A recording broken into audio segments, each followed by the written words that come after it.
still booting up the live stream. Come on. Show me some love. Starting stream health. Bum bum bum bum bum bum bum bum bum. It's almost there. It's almost there.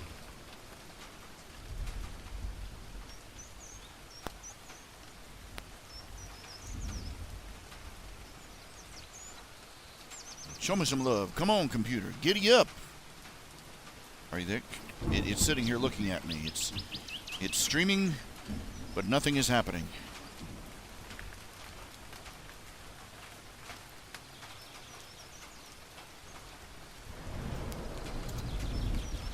And so we start, I think. Starting.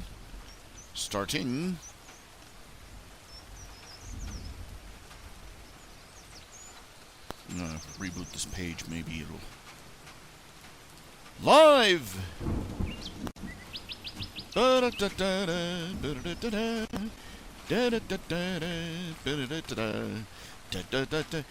need a theme song. Okay, as we start out, as I always start out, hyperactive, and slowly descending into soul-crushing depression. Yeah. Oh yeah. Oh yeah, I know I'm excited. Oh dear. And oh dear. Oh my. This is me realizing that my gut just decided today is a good day to die. Oh, this is not good. Hate to do this. Well, fudge. Okay, I gotta run to the restroom. I will be right back. Enjoy the shiny, shiny pictures as they scroll past the screen. I'll be right back. Bye.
I'm back.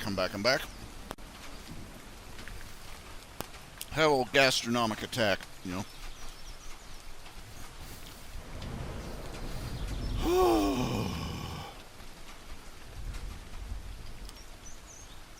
Can you hear the rain?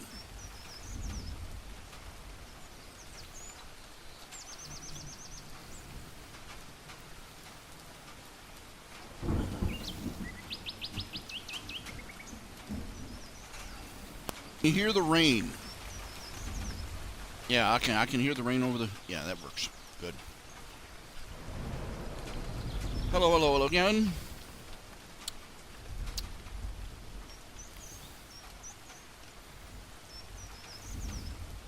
I don't know what else to say.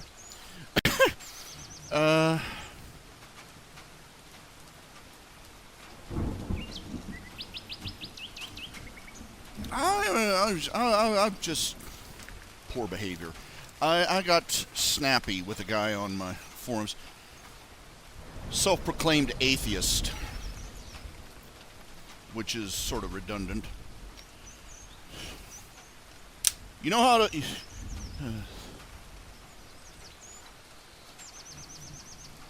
yeah, how did that joke go?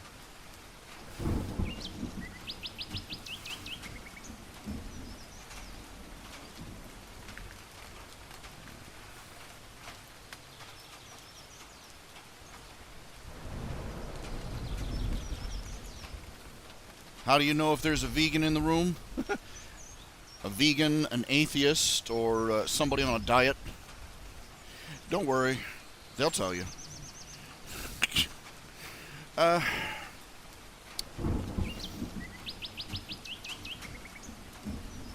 be an atheist requires you be in certain kinds of denial. First, not even talking, but just talking about the history of institutionalized atheism. Atheists like to pretend that they are more enlightened than the rest of the world, that they are above the barbarism of the idol-worshipping heathen barbarians around them. But practice has shown just what happens when atheistic values take over a civilization. This is not to say that atheists cannot be moral or ethical. In fact, it is observable that they're a lot like goldfish. They grow to fit whatever bowl they're put in. A Christian atheist in a Western Christian society has more in common with the Christians in his society than he has with the atheists living over in, say, Baghdad or in Japan or China or... atheism conveys no values except an absence of values. So they fill it in with whatever that they have been raised on. Get an atheist to admit that, you'd have better luck. You'd have to take pliers to their teeth to get them to admit it.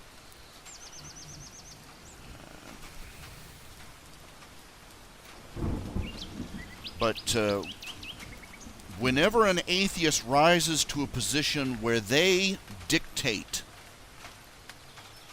the ethos of a society, when they ascend to the top of the pyramid and they are the ones who are in charge, dictating the social and cultural norms of a society, the results have been uniformly monstrous. The French Revolution was at its heart materialist, humanist, atheist. They outright said that their goal was to obliterate every last trace of the theology of the past. They went so far as that they were debating over what new names to give the names of the week because of the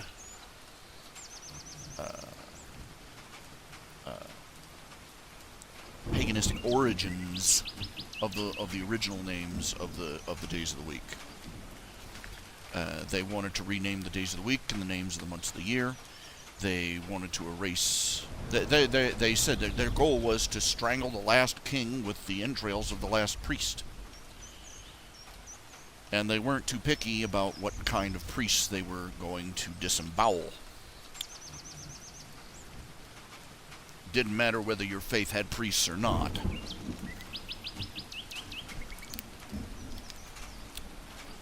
They desecrated churches for their revels. And then they started lopping off heads left and right. The French Revolution, Communist Russia, Communist China.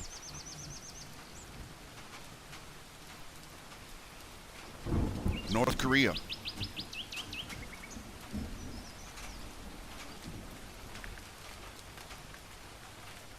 Cuba.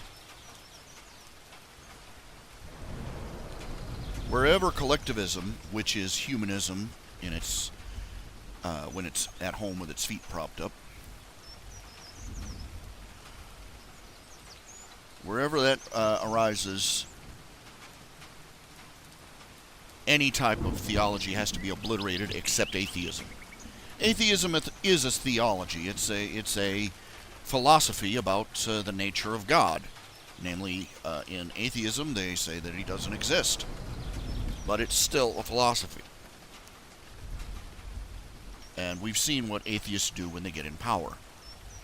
When they no longer have to answer to the culture, when they dictate the culture, monsters are born. Getting a modern, disaffected Western civ atheist to admit that, though, you'd have better luck getting them to pass a kidney stone shaped like a football. And the size of one. No.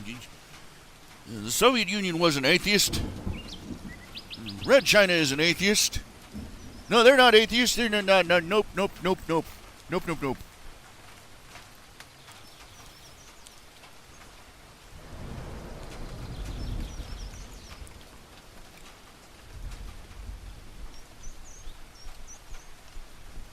Anyway.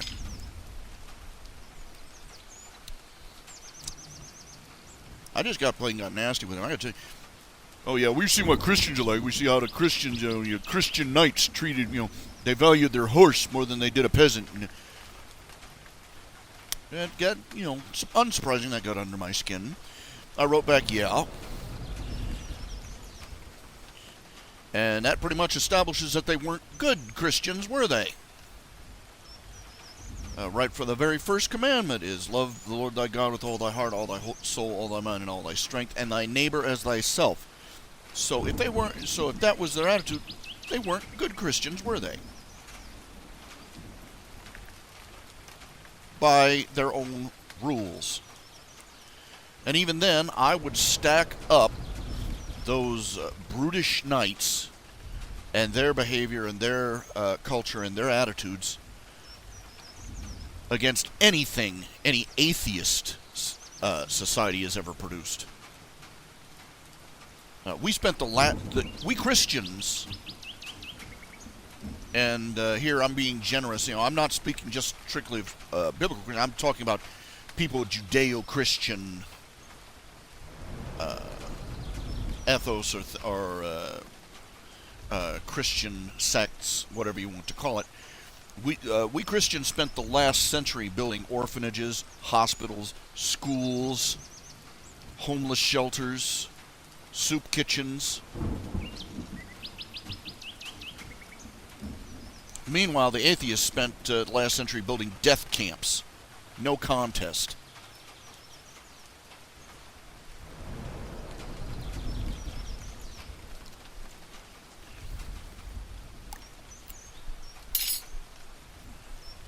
I said,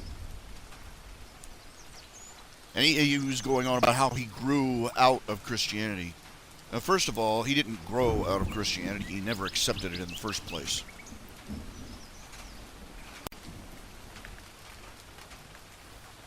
Second of all, growing out of something implies you gained maturity. Atheism is a philosophy for arrested development children. It is for people who are arrested at the level of a toddler who still hasn't grasped the concept of object permanence. He thinks that if he covers his eyes and can't see Daddy, that Daddy no longer exists.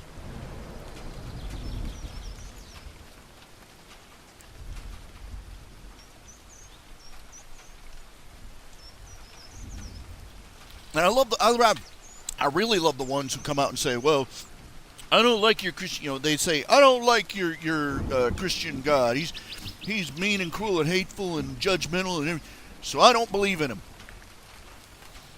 Okay, let me get this straight. You don't like him, so you're not going to believe in him. I don't like Obama, but I'm not foolish enough to try and pretend that he doesn't exist or that he's not in the White House. And furthermore, congratulations.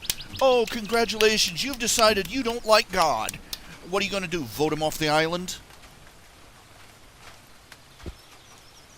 The question isn't whether or not you like us Christians or whether you like our God. The question is whether or not we're telling you the truth.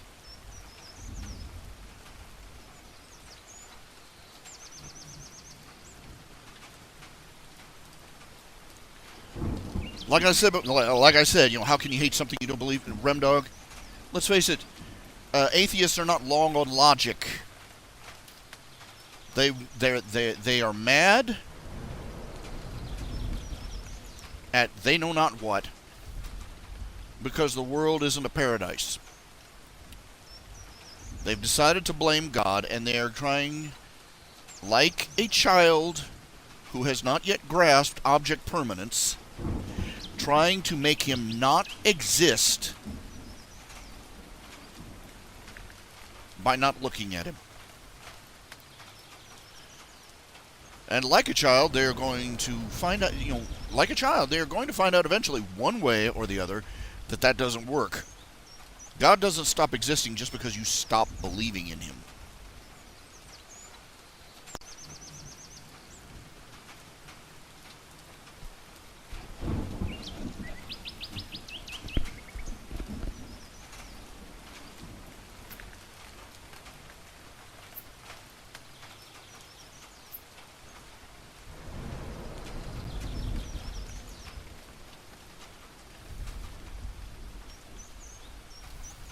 It requires more faith to believe in. It requires more faith to believe that God does not exist than to believe he does.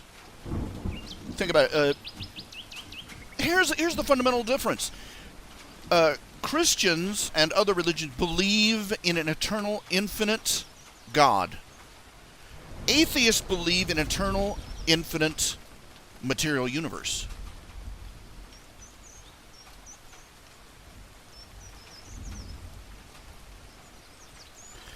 And what we know of the material universe says that a material universe cannot be either infinite or eternal.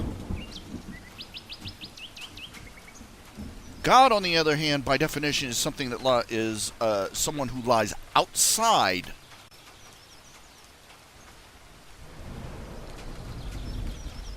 the parameters of the mere material universe.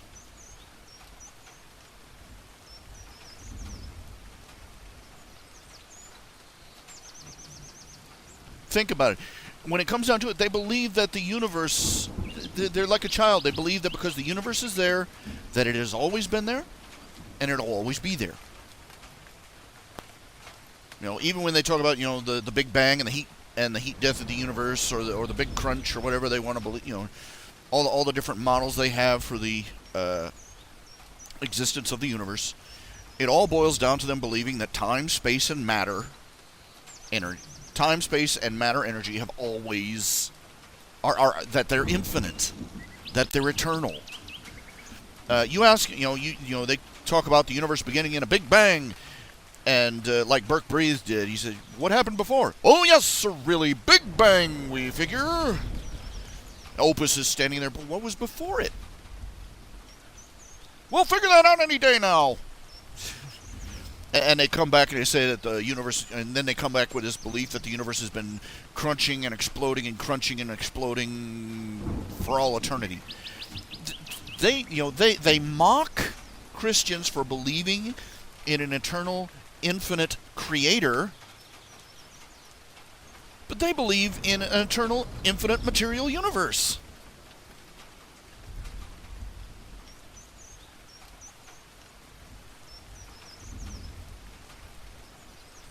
Look, we were talking, we're all agreeing with, I know I'm preaching to the choir here, but I am just trying to underline, these people are not more sophisticated than us.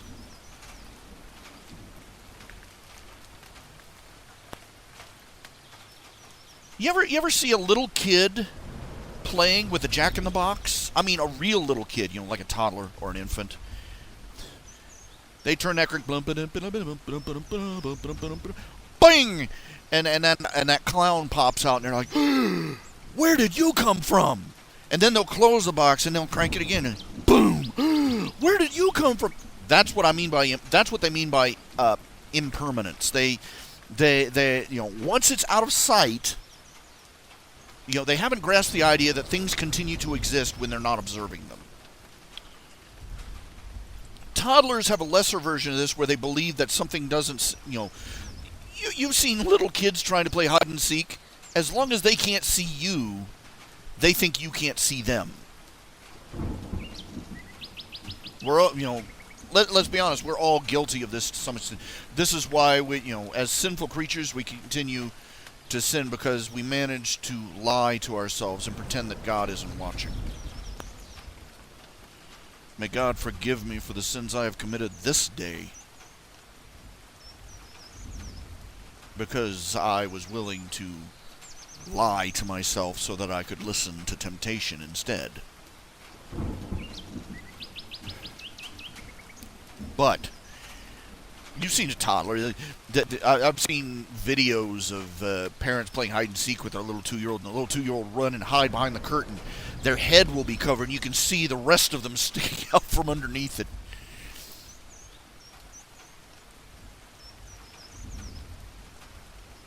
And we laugh and we laugh and we laugh. We don't realize that we do that as adults, too. Adults do it, too. We call them atheists.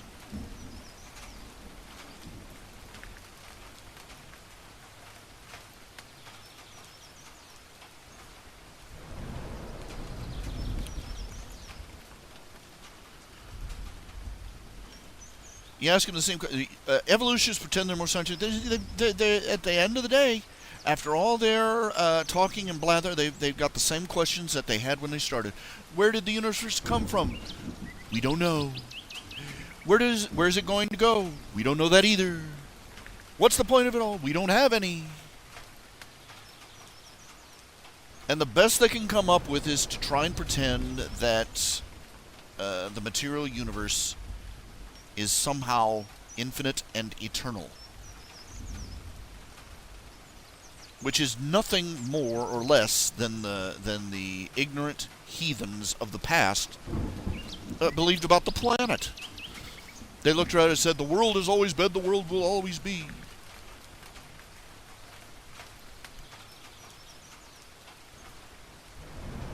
And our modern scientists laugh at that, and then go on and believe they just believe it on a bigger scale.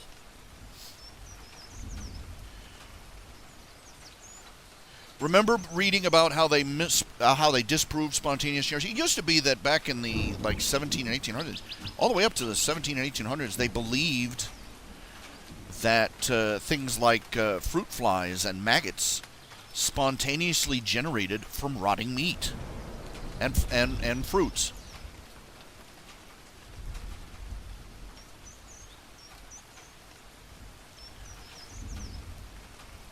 And even up to the time of Louis Pasteur. They believed that the microbes spontaneously generated from from whatever broth they were in. He had to prove it. They proved it to they disproved the thing with the insects when they Linnaeus. He put I believe it was Linnaeus. He took rotting food, put it in glass jars, and covered the top with a cloth mesh. And he showed, look, see all these eggs the flies have been laying on top of the cloth? That's where the flies are coming from. That's where the maggots are coming from. And Pasteur proved it. He boiled. He made a chicken broth, and put it in a glass bottle with a curved neck.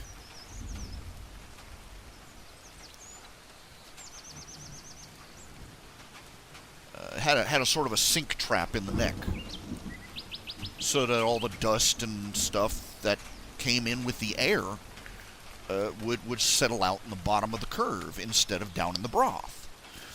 And he put the broth in the glass bottle, and he boiled it to kill any microbes, and then he left it sitting on a shelf.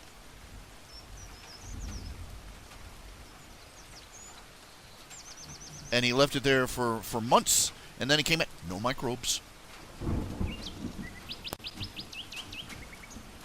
That was the final. That was the end of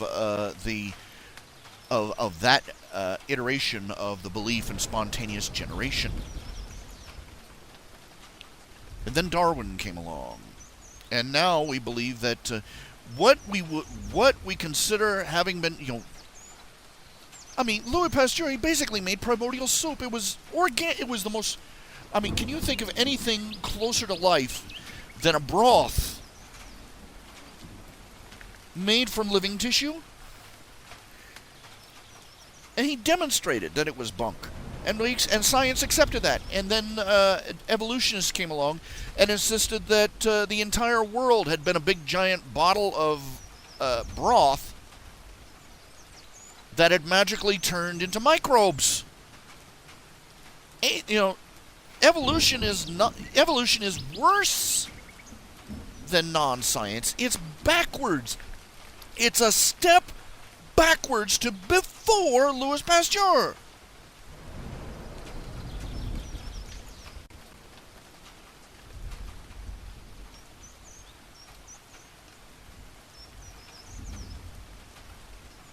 They think, it basically consists of them taking theories that have been debunked by science already and thinking that if they put them in a bigger test tube, that the rules somehow change. Even physicists, atheistic physicists, who insist on believing in evolution, and there are very few of those, you'd be surprised. The mainstream science, I'm told in most mainstream science, atheism is not exactly common. The most you will get out of most scientists, except for the ones who are making a living off of promoting evolution directly, is that they are agnostic. And they think that evolution has got some serious problems with it. But you won't hear that in the newspaper. Most of the support for evolution comes not from actual scientists, but from the educational community. But anyway, like I was saying, the first laws of thermodynamics: you can't win, you can't break even, you can't win, you can't break even, and you can't get out of the game. Basically states that order tends toward disorder. The more energy you put into a system, the faster the descent into chaos. The only way to reverse this trend is to apply intelligent intervention. There is no exception to that. And there are people who insist that, this is an open system. We've got a great big universe. And because life happened on Earth, the net gain, the net gain in order is more than offset by all the entropy in the rest of the universe. Basically, they are saying that because the rest of the house got dirtier, that means that the bathroom got cleaner all by itself. I'm not lying. They, honest to God, believe that by drawing a bigger circle around the planet, that they can trick entropy into running backwards in one corner. And this ignores the fact that they also believe that the universe started out as a single dot, exploded into a giant cloud of gas and particles, and then assembled itself into galaxies. That's called a net gain in order. Thank you. Hello. Goodbye. Seriously, they believe that if they use a bigger test tube, that will change the results.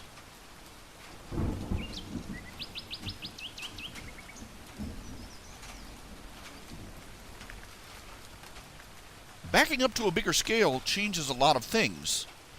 Euclidean geometry, for one. But it doesn't change that.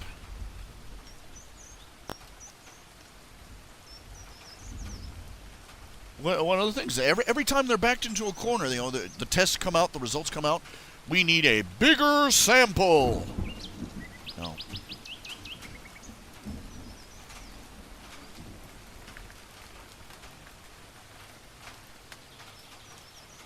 Okay, the whole primordial soup thing was disproven by Pasteur. Let's grow up and move on. No, it's not going to happen.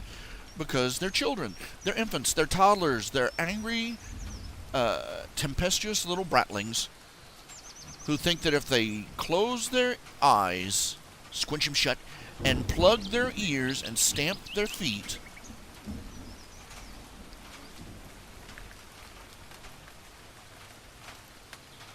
then that means God doesn't exist anymore. They're like these dumb little kids. You ever heard a rebellious teenager or a rebellious 12-year-old says, "Your daddy told you to do this." "Oh, well, he ain't here now, is he?" Sinbad, he wrote a book once. I read it once. He said he tried that once when he was a teenager. He said he got himself the epic education right there. His mom said, "You're supposed to do this, this, and this." Your dad said this, and he looked at his mom and said, "Well, he ain't here now, is he?" And he said, "She just grew 8 feet tall with a cape and a big old W across her chest for whooping." And she whipped that belt out and cracked it in the air, and his butt fell off. And she said, "By the power of She-Ra, I am going to whip your behind." And he said he took off running. He didn't make it.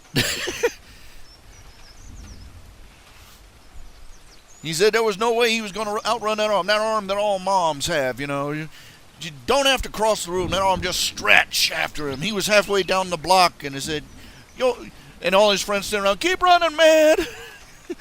Forget your butt. Keep running." But she nailed him. She wore him out for that.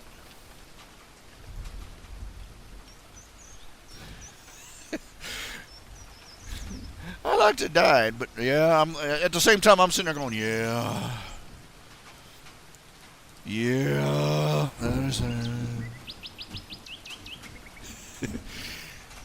Sinbad had a gift for describing things. He has a gift for describing things in a way that I'm sitting there going, let's preach it. He said when he was in college, he said, "There's an epic difference when you're out of money. When you're, 1 year, you're like 17, you're at home. You say, 'Hey, Dad, I ain't got no money. Can I have some money?' And Dad's like, here's $10. Thanks, Dad. You're gone." And then he turned around and he said, "And this is what you're like when the first year in college." It shows him walking around, he just clenching his hands. "I ain't got no money. I ain't got no money."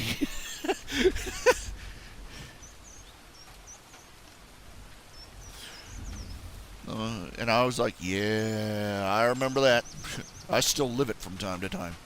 Ain't got no money, man. This is why credit cards happened.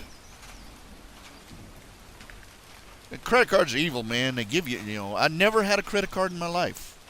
Never had a credit card in my life. The sad thing is that because I've never had a credit card, my credit rating is probably terrible. I don't bother looking at my credit rating. I don't want to know how much money I can borrow and get myself in trouble. I'm already in trouble. I don't need any help. But credit cards, they're there. You get a credit card, it's just there to give you hope. Give you hope that you do not really have and do not deserve. No. No, I'll stick with my debit card. It's interesting. They call a card that you can only use when you actually have real money in the bank. They call that a debt card. Think about that. But a card that gets you in debt is called credit.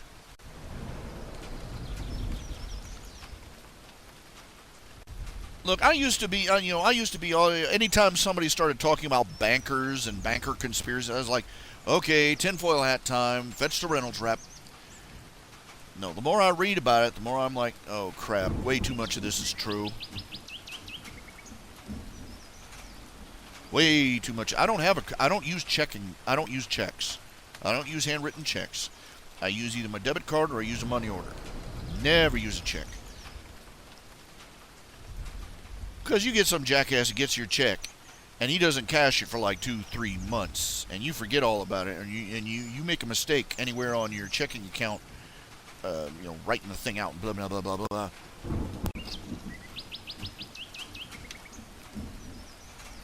And the next thing you know, boom, overdraft. God have mercy on me and a sinner. God said, neither a borrower nor a lender be. The way banking is practiced was actively forbidden in the Bible, frankly.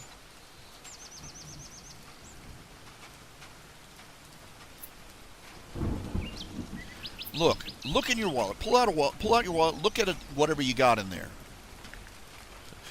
Plastic and receipts, yeah. But if you got a dollar bill or a $20 bill or whatever, that's not money. That was supposed to be a receipt for real wealth, for real money. That's what it used to be. This is what it all boils down to. People started saving their money in banks, gold, etc. And the banks would print out receipts, for the amount of gold you stuck in the bank.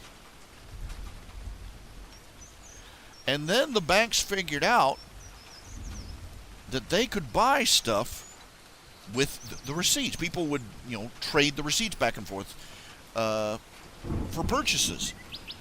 And the banks decided, hey, we don't need any actual money. We can just print out more blank receipts.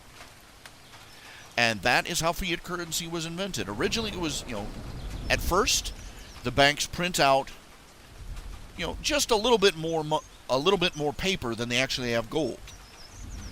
Then they reach a point where they're printing paper for gold that doesn't exist, it never existed, and never will exist. And passing it off, oh, we'll get this back in, don't worry, we'll get this back in interest from all our loans. These are just IOUs. And eventually, everybody finally realizes that there's nothing running through everybody's hands, even the banks, but IOUs from money that is never going to be earned.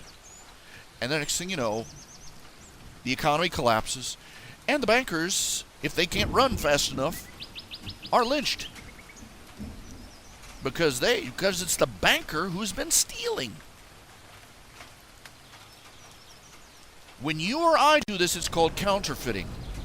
When the government or the banks do it, it's called banking.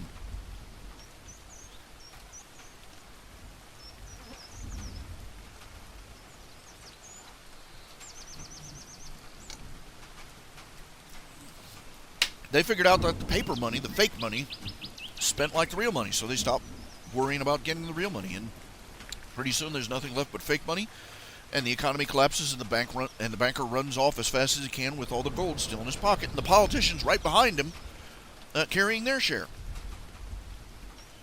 Oh, you and me both, brother. Look, we're going to go back. Let's put it this way. We're going to go back on the gold standard one way or the other. It's very, very simple. The dollar is going to eventually collapse, and every currency on the planet that is tied to the dollar is going to collapse. We are going to go back on the gold standard the hard way. We've got two choices, the hard way or the harder way. And unfortunately, politicians are going to choose the harder way, because putting the world back on real currency means admitting that most of the wealth we've been passing around is vaporware, and that's the end of your career if you're a politician.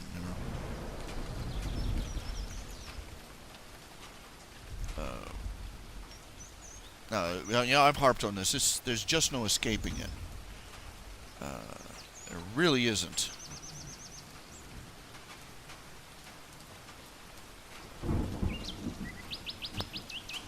We need to get back on the. We need to get back on the gold standard. There are a lot of things we need to do, and doing them. That's the thing. We've got so many things that we need to do, but doing even one of them would take a Herculean effort. But if we do only one of them, it's going to make things worse in some areas.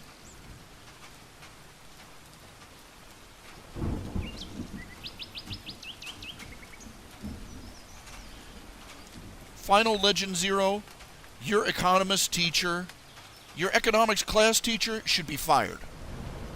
Because that doesn't happen. It's happened every single time. Look, an economic group, a financial group, I forget their name, they did an analysis of fiat currencies. They sat down and did an analysis. Fiat, this isn't the first time that fiat currencies have been invented. They started running down an alphabetical list. They got all the way through the A's and halfway through the B's, and they already had 700 fiat currencies to analyze. Do you get what I'm saying? They literally only went through the first two letters, the first letter and a half of the alphabet. And they had 700 fiat currencies to analyze. That's over recorded history. And they analyzed it. Every single one of them collapsed. One of two results. Either the money fizzled away until it was nothing, or the most common one is that there was a sudden cliff drop-off, a crash. The Weimar Republic is a good example. The German government before the rise of the Reich, it happened to them twice. The first time, boom, overnight. You needed a wheelbarrow of German paper money. Would not buy a loaf of bread. Literally. They were using it as kindling. And in desperation, they printed more and more and more, but it didn't make it any more valuable. In fact, it made it worse.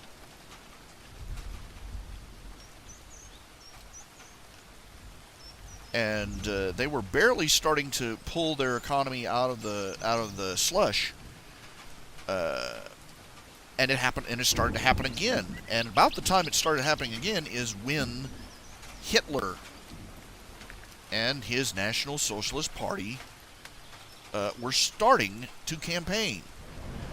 The Nazis rose to power by promising that they would save the German Republic from another economic collapse. I'm sure that there are some currencies out there that are not, but pretty much every currency on the planet at the moment, every major currency, is a fiat currency. And nearly all of them tie their value to the American dollar.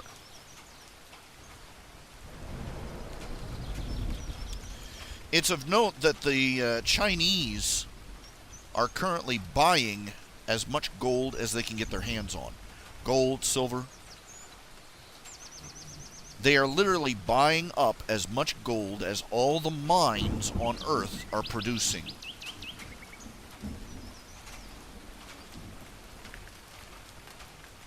Warning sign. Anyway, 700 fiat currencies they analyzed.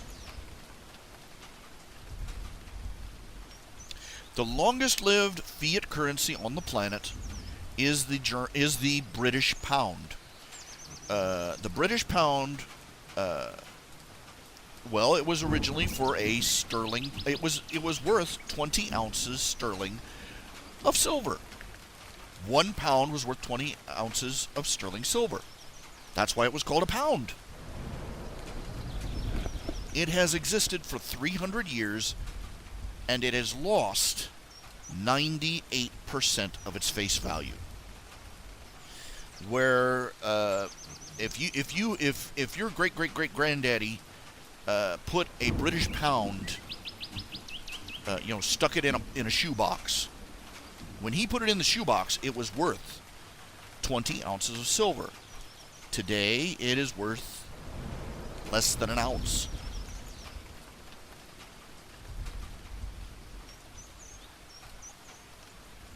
What's 2% of 20 ounces? 0.02 times 20...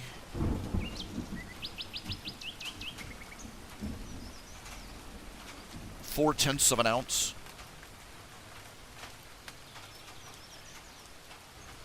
The American dollar first became a partial fiat currency back in the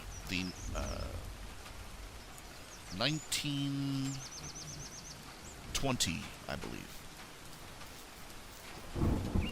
No, 1914.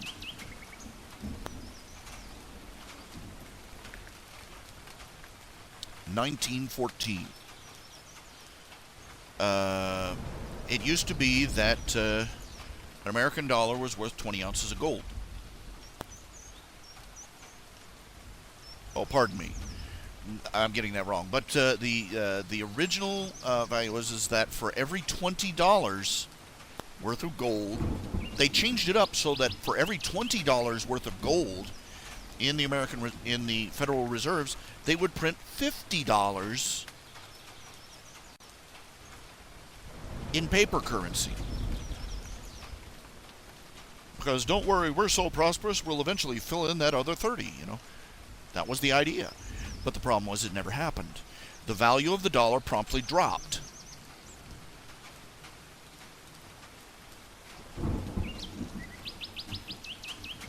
By about half.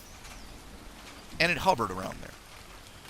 And then in the 60s, we went to a purely fiat currency.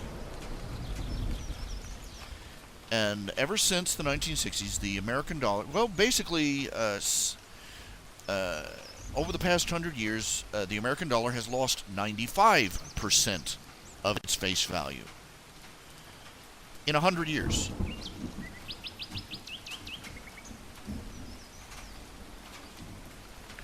And most of that in the last 40 years. 40 to 50 years. It's during the Nixon administration that it happened. And most of the loss has been over that 50-year period. And, I was born at a great time, wasn't I? Just in time to watch our economy collapse in my old age. The American dollar and the British pound. The American dollar has lasted 100 years after starting the shift of... Well, it depends on whether you consider, 50 or 100 years, however you look at it. The fiat currency British pound has lasted 300 years. The British pound is the longest-lasting fiat currency in history, and that was because of the British Empire. They were so expansionist, they kept shoveling wealth into their economy that entire time. To feed the blast furnace, as it was. But now that they are in a regressionary period, they can no longer pump that up. The British pound has lost 98% of its value. The American dollar has lost 95%. And one lasted 300 years. This one's lasted. Ours has lasted 50 to 100 years. The average lifespan of a fiat currency from the time of it being made fiat to the time it collapses or vanishes in value. Both are the same result. The average is 5 months. We've basically been beating the odds here in the United States for about 49 years and 7 months.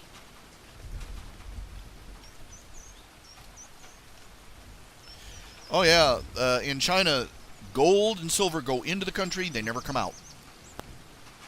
The Chinese are not saying anything, but they know what's up. Their civilization, China, in all its iterations and empires and dynasties and everything, it's been around a good darn long time. They've probably learned a few things about that time.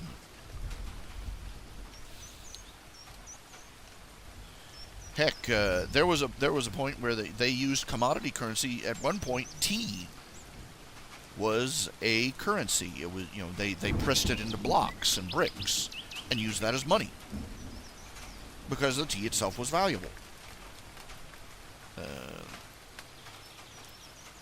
So they probably tried pretty much everything in that country. They're big enough to have tried it all at the same time too. And don't make a mistake, the communists never stop being the ruthless bastards they are.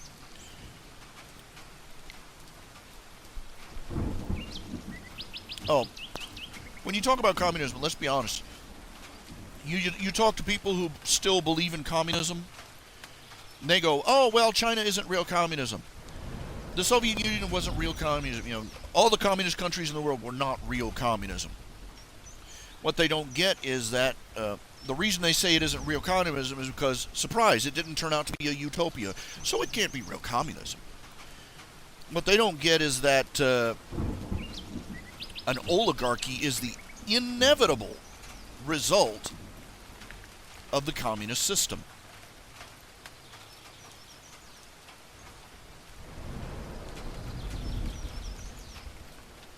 With the bunny ears, yeah, that's me. Let's see, let me see here. This? Yeah, I think was it a picture of a big fat guy in a bright colored shirt with a pair of bunny ears? That was me.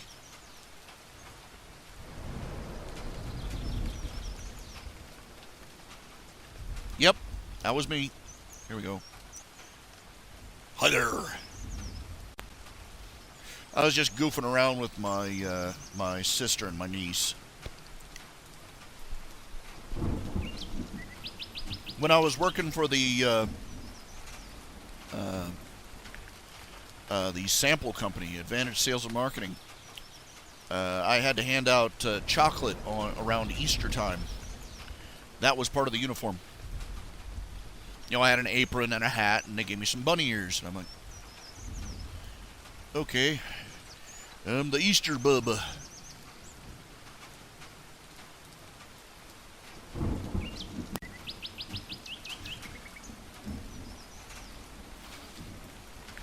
People coming by, taking photographs of me. Man, that was the worst. The thing of it was is that they sent me out to a store, apparently a largely Catholic community. That year, apparently, Easter and Lent fell in the same time period. I was out there trying. I was out there trying to hand out little chocolate. You want to try some chocolate? Oh, no, no, no, no! I gave that up for Lent.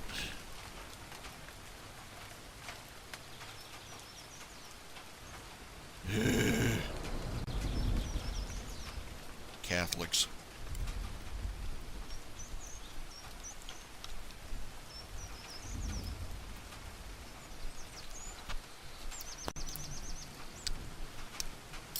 Little 12-year-old kids trying to be ascetic.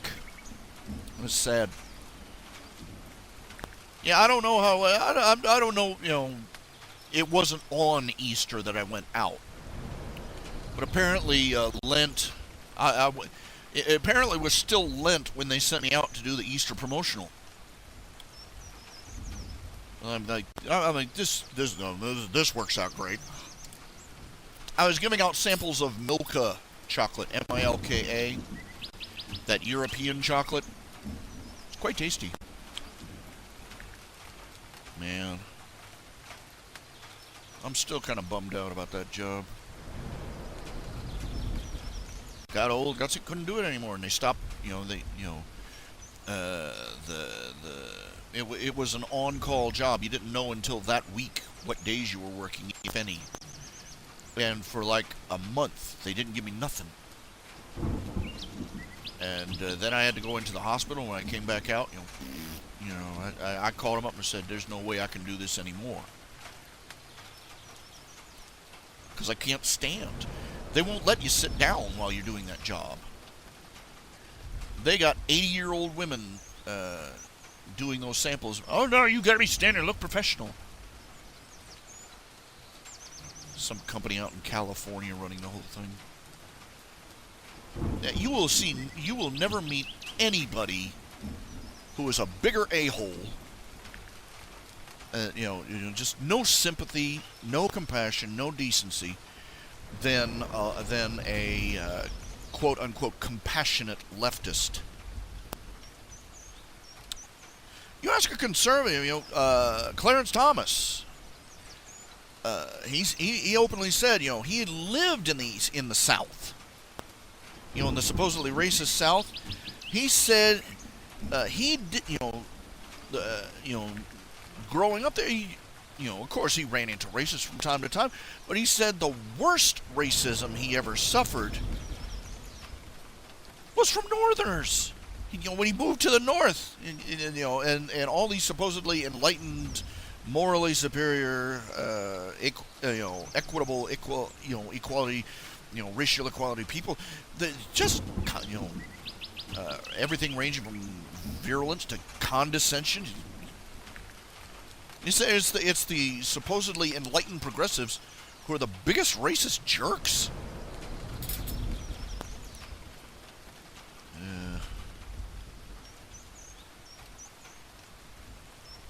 I didn't appreciate that job enough while I had it, I suppose.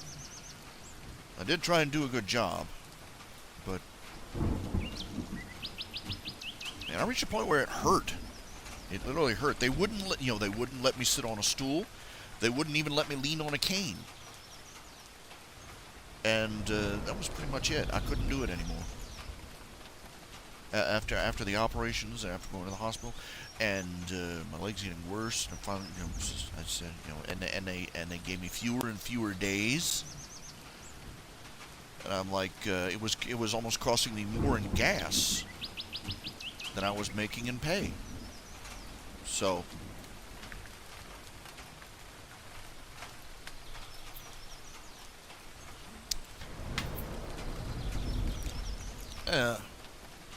it's not exactly what you call a career. It's more like one of those hanging on by your fingernails kind of jobs.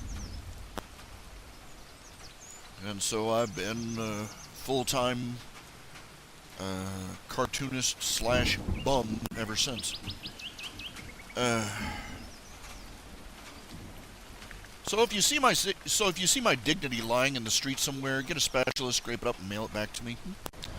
Yeah.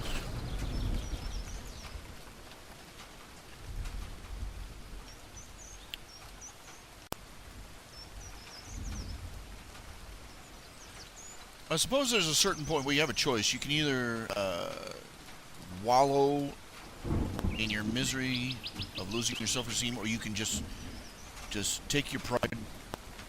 You don't just swallow your pride, you just have to stamp it flat. You have to...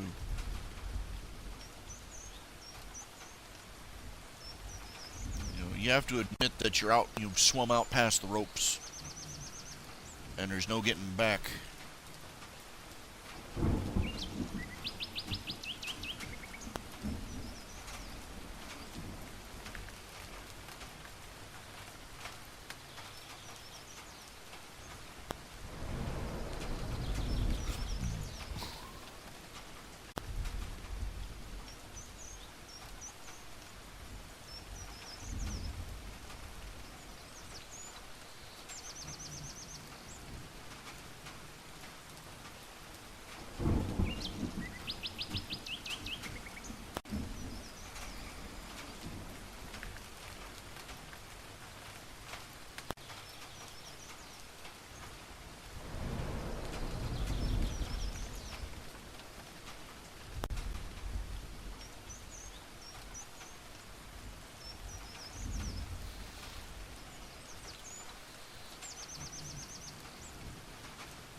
Another jackass talking about the Inquisition and the Crusades. The Inquisition and the Crusades. The Inquisition and the Crusades. Okay, let's put it this way. The Holocaust killed more people in 1 year than the Inquisition executed in a century.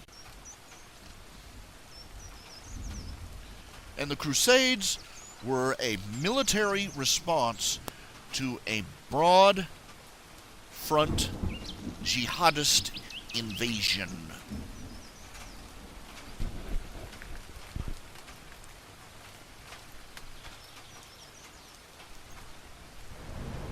You know the enemy is a real son of a bitch when he is so horrible that he makes Vlad the Impaler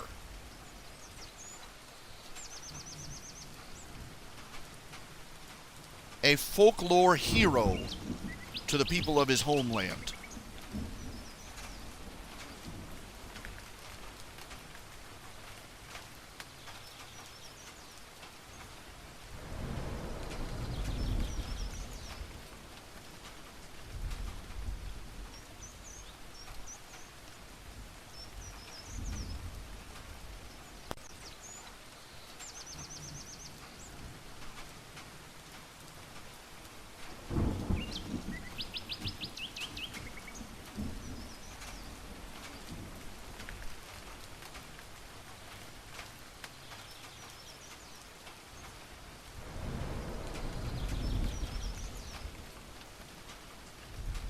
Think about that for a minute. You want to know what the Crusades were? You know what the Crusades were responding to? ISIS.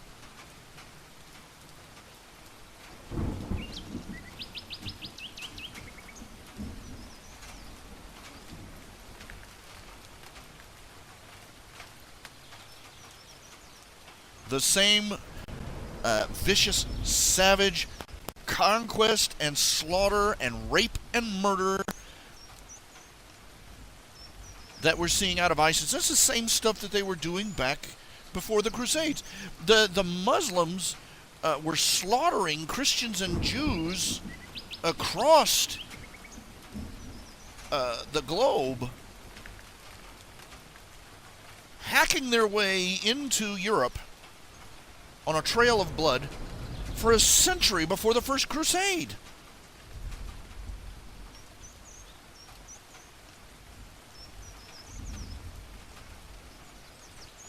I get so weary of these people. They just, no.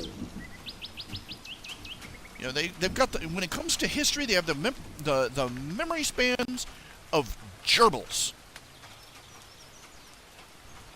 They can't even remember. You know, this is the heartbreak of dealing with these people, is because for them, history began last week.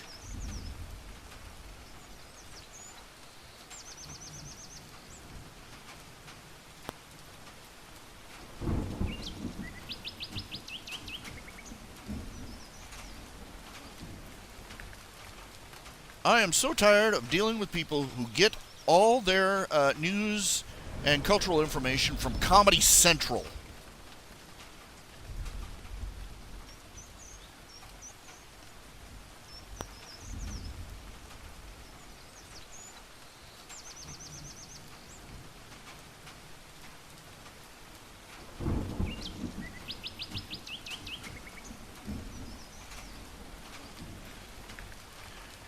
Oh, you wiped out the Muslim Empire. Yeah, well, the Muslims wiped out Constantinople.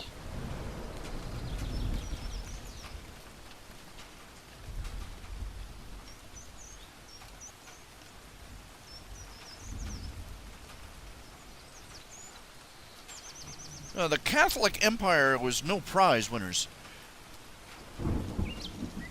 They persecuted They persecuted Christians and Jews too, but the Muslims made them look like Boy Scouts.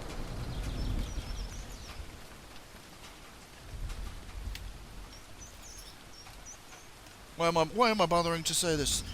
They're not, the people that need to hear this are never going to believe it. I don't know why I'm bothering.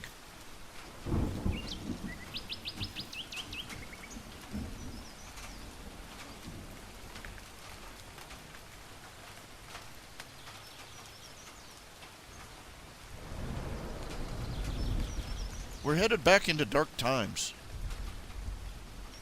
At one time, it was a good thing to be a Christian, to have Christian values in this country.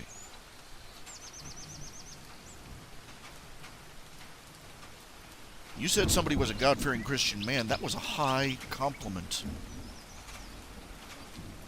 What we're seeing here isn't a descent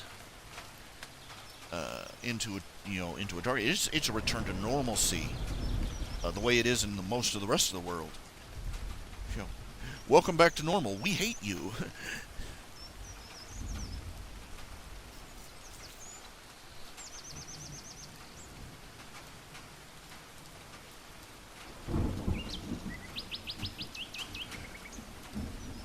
It's a constant source of amazement that Christians are able to hold on to their faith, to their optimism. Now, when I say they're holding on to their faith, I don't mean that they're going to give up their beliefs. It's not, for that matter, it's not a question of them giving up their faith, it's their faith giving up them. And God isn't going to let them out. He's not going to let anything or anyone pluck them out of his hand. But it becomes surprising, and you wonder why it is that more Christians, it's the grace of God that Christians just don't despair. Can you imagine any other faith, any other religion, any other belief, where you go in knowing that you are expected to do good, and worse, knowing that the people you try and do good for, even when you do unequivocally good deeds to help people and to you help the weak and the sick and the downtrodden and the poor. You bring them grace and hope and faith and life. And they hate you for it. How long would these people run, like, soup kitchens? How long would all these pretentious people who go out and serve turkey to homeless people on Thanksgiving dinner, how long do you think they would do it if the people who lined up for the turkey also lined up to spit in their face and curse them? And then go out and talk about what evil bastards they were for handing out turkey. How long do you think that would last? How long do you think you'd be out there in aprons? Oh, here, have some gravy. It'd end in a week.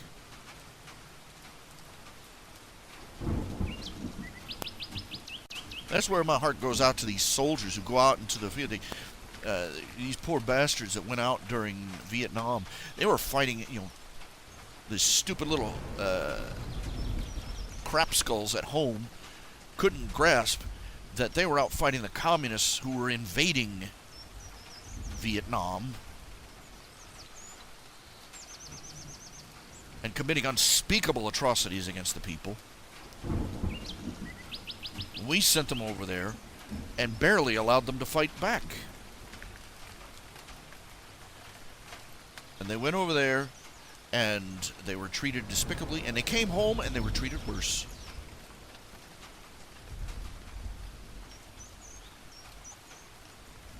And the Democrats and the leftists have spent the last 40 years trying to pretend it didn't happen.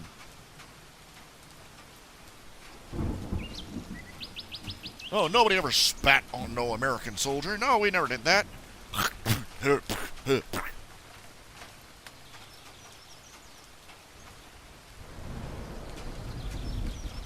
Can you imagine what it's like for those men who went over in the Gulf War? They took, this is the thing. America, the sleazebags of the world have been accusing America of propping up dictators for the past 20, 30 years. And now they're pissing themselves in fury because we went in and deposed one.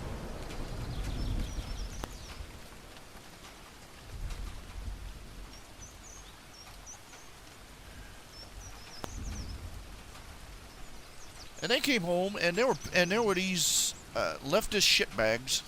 Pardon my language, but I can't think of a more pungent or descriptive term for these creatures. Out there protesting. Can you imagine what it was like for Bush, for President Bush? The man, he was flawed. He wasn't a perfect president. He had a lot of issues. He wasn't nearly as conservative as he needed to be, especially on domestic issues. But he went out, got up in the morning, scratched himself, and said, "Let's go kill some terrorists." That man oversaw something that none of these whiny, puking liberals ever managed to accomplish. Women voting in Afghanistan.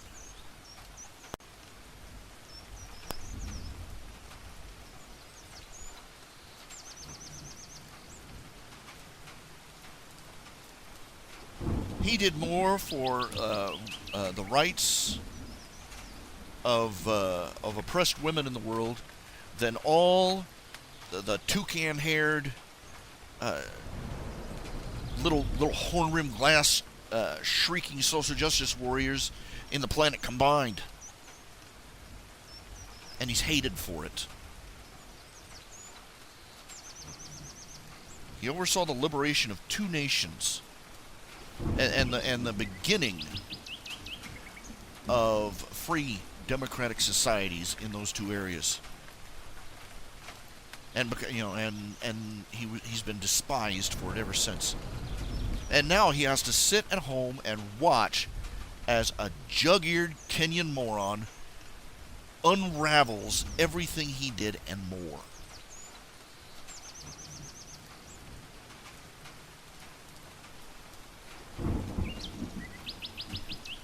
God have pity on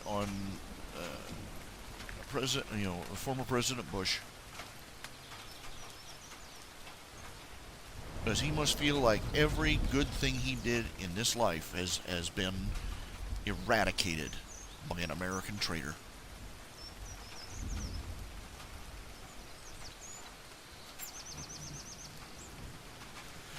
I've said this before.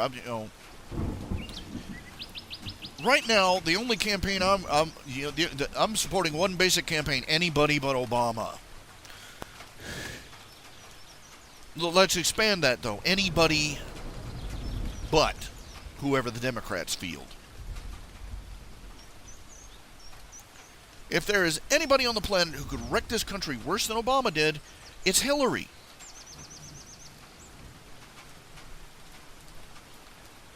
But it's looking more and more like they're going to coronate her.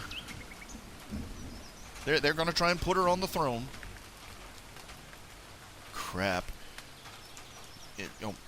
Great, we got Obama, Hillary, and Bernie Sanders. Bernie Sanders!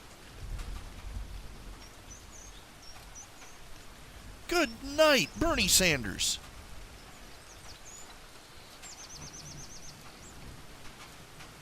In a more enlightened day, the 1980s, he would have been run out of the country at the end of a pitchfork. He's a communist.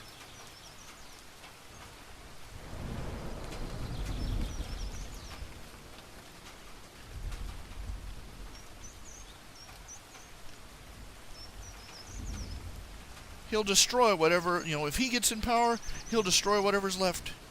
The same can be said for Hillary.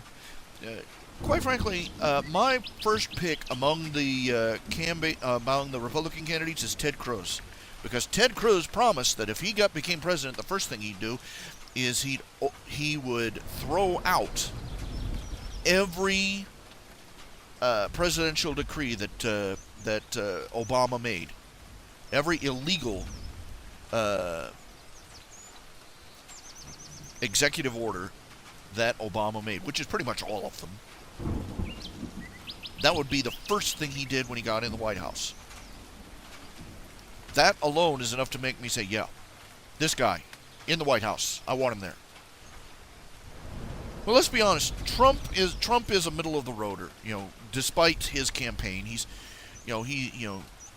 but damn, he's smart enough to know that we're sick of this crap with our porous borders. I'll be honest. Even if Trump gets in, he'll do a better job than Obama did. Of course, at this point, a sock monkey with a magic 8-ball clutched in its paws could do a better job than Obama has done.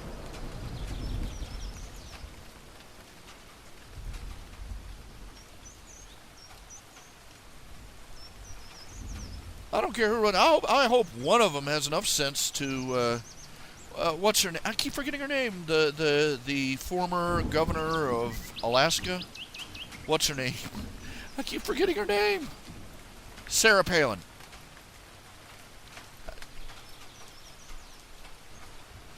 I want to see Sarah Palin in the White House as vice president, just so we can listen to all the feminists and their white knights just. Their ovaries exploding in rage. Yeah!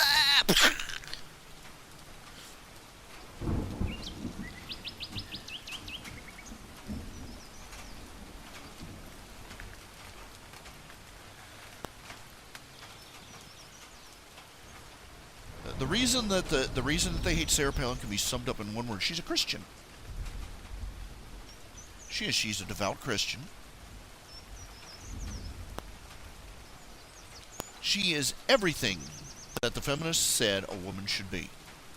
Literally, think about it. She's married. She didn't get a divorce, did she? I've heard something about being a divorce.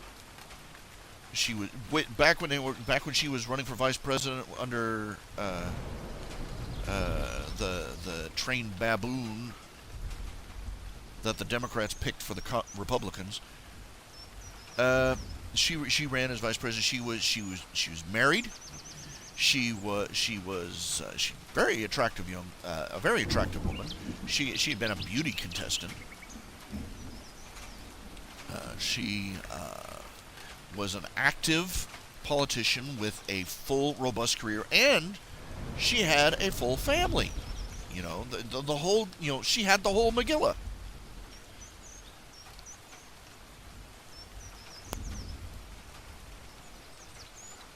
She was the stereotypical woman who had it all and who did it all. But they hated her because she's a Christian, because she held to Christian values. She did not support abortion, so they hated her. She believed the people should earn a living and should be allowed to keep their own money. They hate her for that. She broke up corruption in the government. They despised her for that. And they have spent more energy trying to destroy that woman now that she has gotten out of most, she's still a spokesman and a pundit, but they have spent more effort trying to destroy that woman than they spent trying to hunt down Osama bin Laden.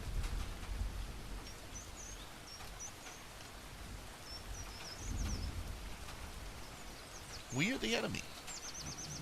We are the enemy, and the country hates us.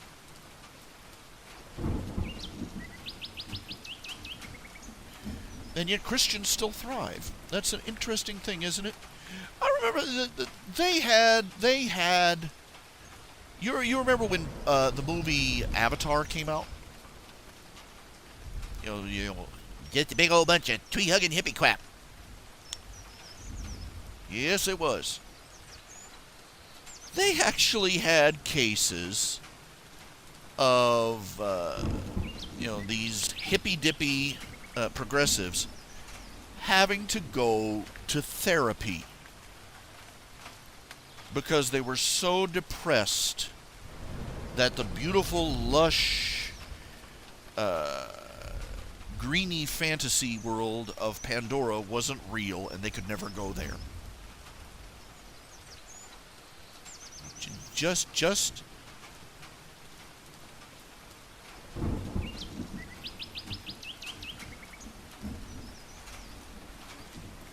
my lord, just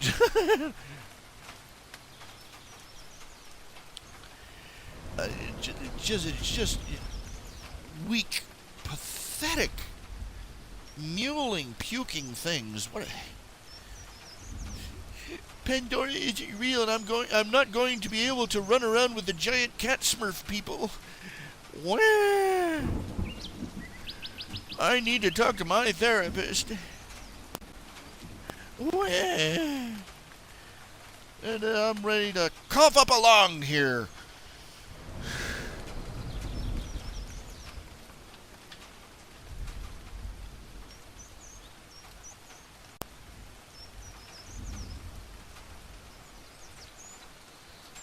Good night, Really, seriously, what the heck?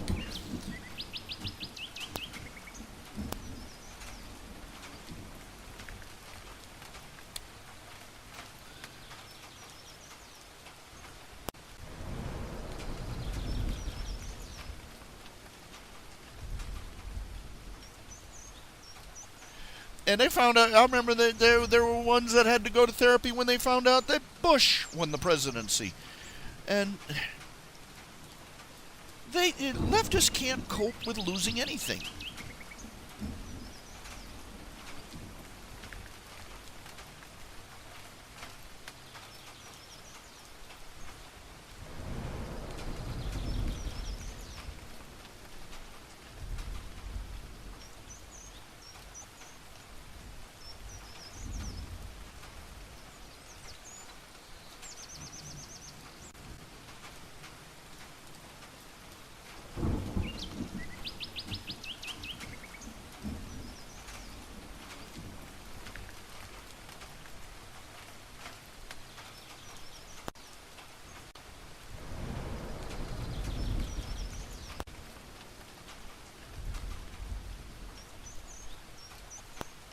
just pathetic, you know. I mean, that's really sad.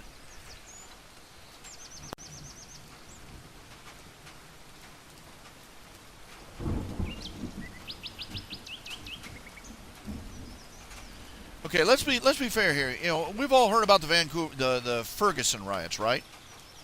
We've all heard about those. You know, no justice, no peace, and everybody freaking out and just destroying crap in their own neighborhoods. How much have you heard about the Vancouver riots? I didn't know anything about them until I came across a meme on Funny Junk. This was one of those, Vancouver. I don't know where Vancouver is, I'll be honest. I don't! But people just went berserk. I mean, Ferguson-level riots over a football game. No, wait a minute. It was a hockey game. And you hear about these soccer hooligans and all these. There are people out there. They go out there and they riot after it's become a standard practice after every sports event. It's an automatic excuse to riot and flip cars and set fires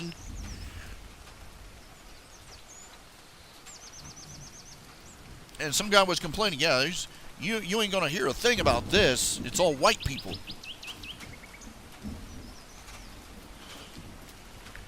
And I gotta say, well, that's kind of fair.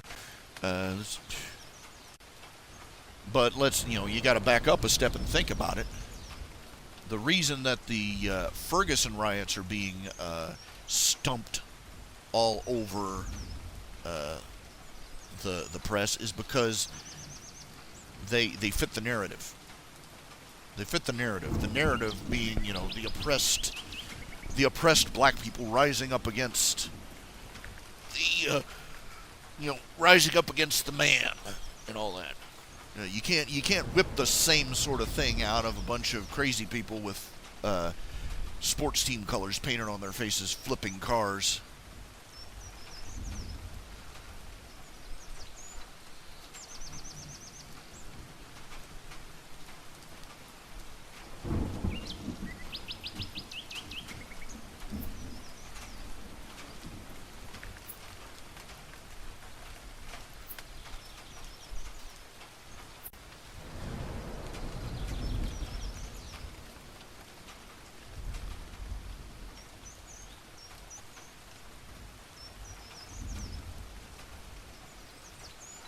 I'll be honest, I don't watch TV, so, I'm a little late on the news anyway.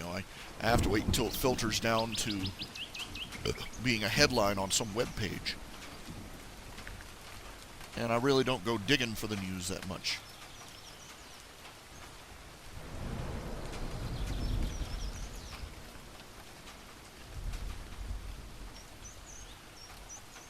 Which means is that, quite frankly, most of these so-called news we get anymore, it's not news, it's noise. It used to be that the human interest stories were saved for the last few minutes of the show or the last page of the newspaper.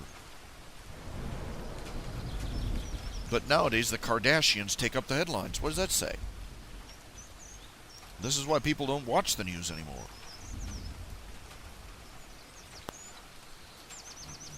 I mean, at one time, the issue with the American flag and the rebel flag and all that would have been middle page stuff. But it's taking up headlines we're in the middle of a war with terrorists. A war.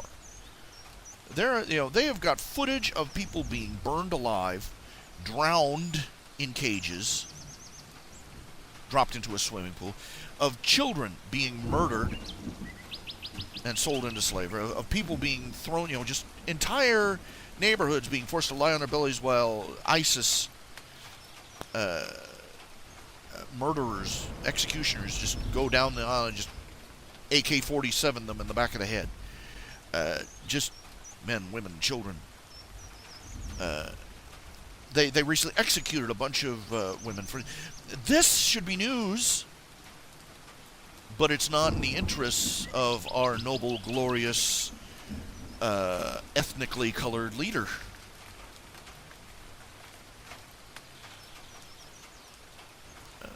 This is the man who was on record as saying global warming was a bigger threat to us than ISIS.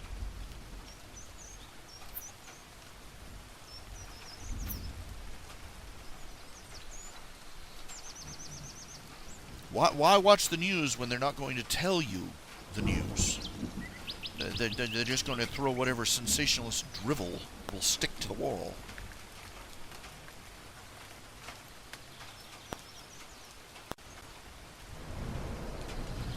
We need a crusade, but we don't have any crusaders. We don't have any heroes. We don't have any people, or rather, all the people who are willing to fight for this civilization, to fight to protect the innocent, to protect this nation, to protect civilization from descending into a new age of darkness, are not the ones at the helm.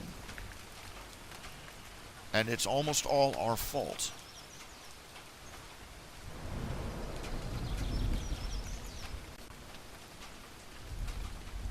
Obama did not, despite all the corruption in the voting booths, Obama didn't elect himself.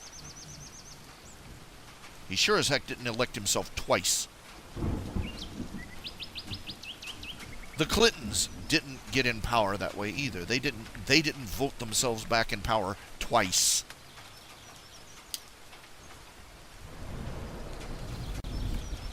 To be fair, it's only a minority in this country that actually vote. So the president we ended up with is invariably picked by only an active minority of voters. Even if he gets the majority of voters, the voters as a whole represent a minority in the country. What does that tell you about our country? Many people have given up voting because they figure that it makes no difference. That's the irony of it, is that voting, the individual vote really doesn't make much of a difference. But for the system to work, everybody has to believe that that one vote means everything. Kind of interesting, isn't it? Now, I've said this before, that the voting system we have, the first past the post system, where the one with the most votes wins the post, there are certain problems with it. Let's see here. I'm probably breaking a con. I want to show this to you, if I can find it.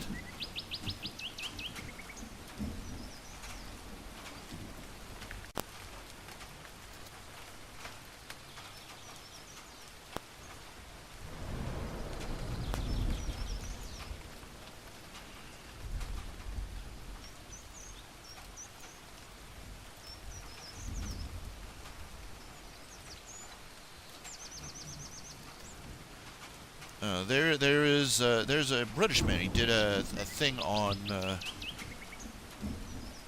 the voting system, and what is basically the fundamental problem with the system. It doesn't have to do with ideology. Here we go. The problems with first past the voting explained. Here we go.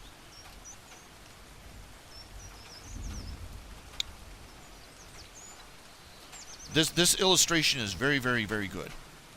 Let me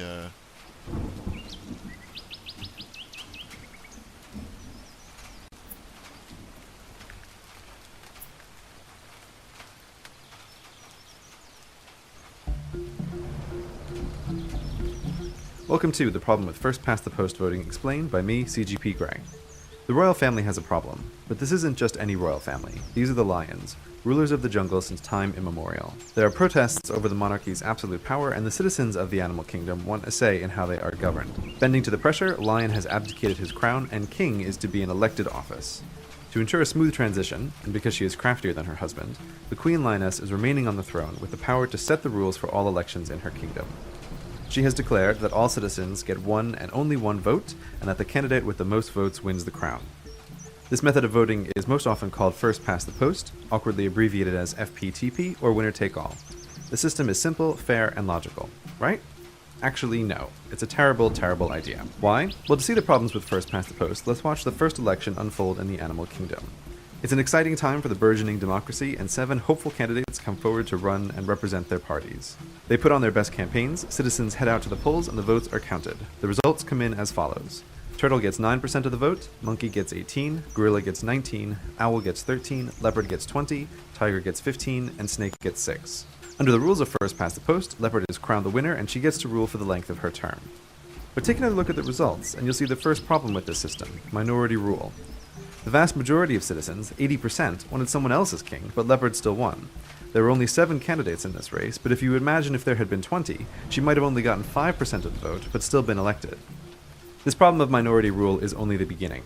The second problem with first past the post is that, given enough time, it results in an inevitable, unavoidable 2-party system. Why? To see, let's watch what happens over several election cycles. Leopard has had her term in office, and it's again election time in the young democracy. Only now, all the citizens of Animal Kingdom remember the results from last time.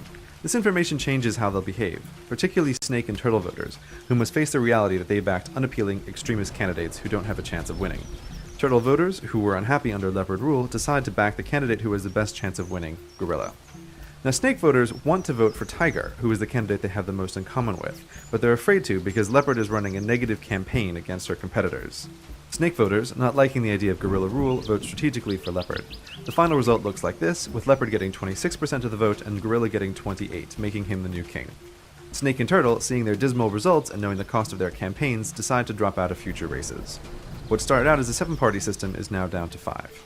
Fast forward to the next election. Only 5 candidates run, and again the voters remember what happened last time. In this election, it's owl voters who recognize that their candidate cannot win.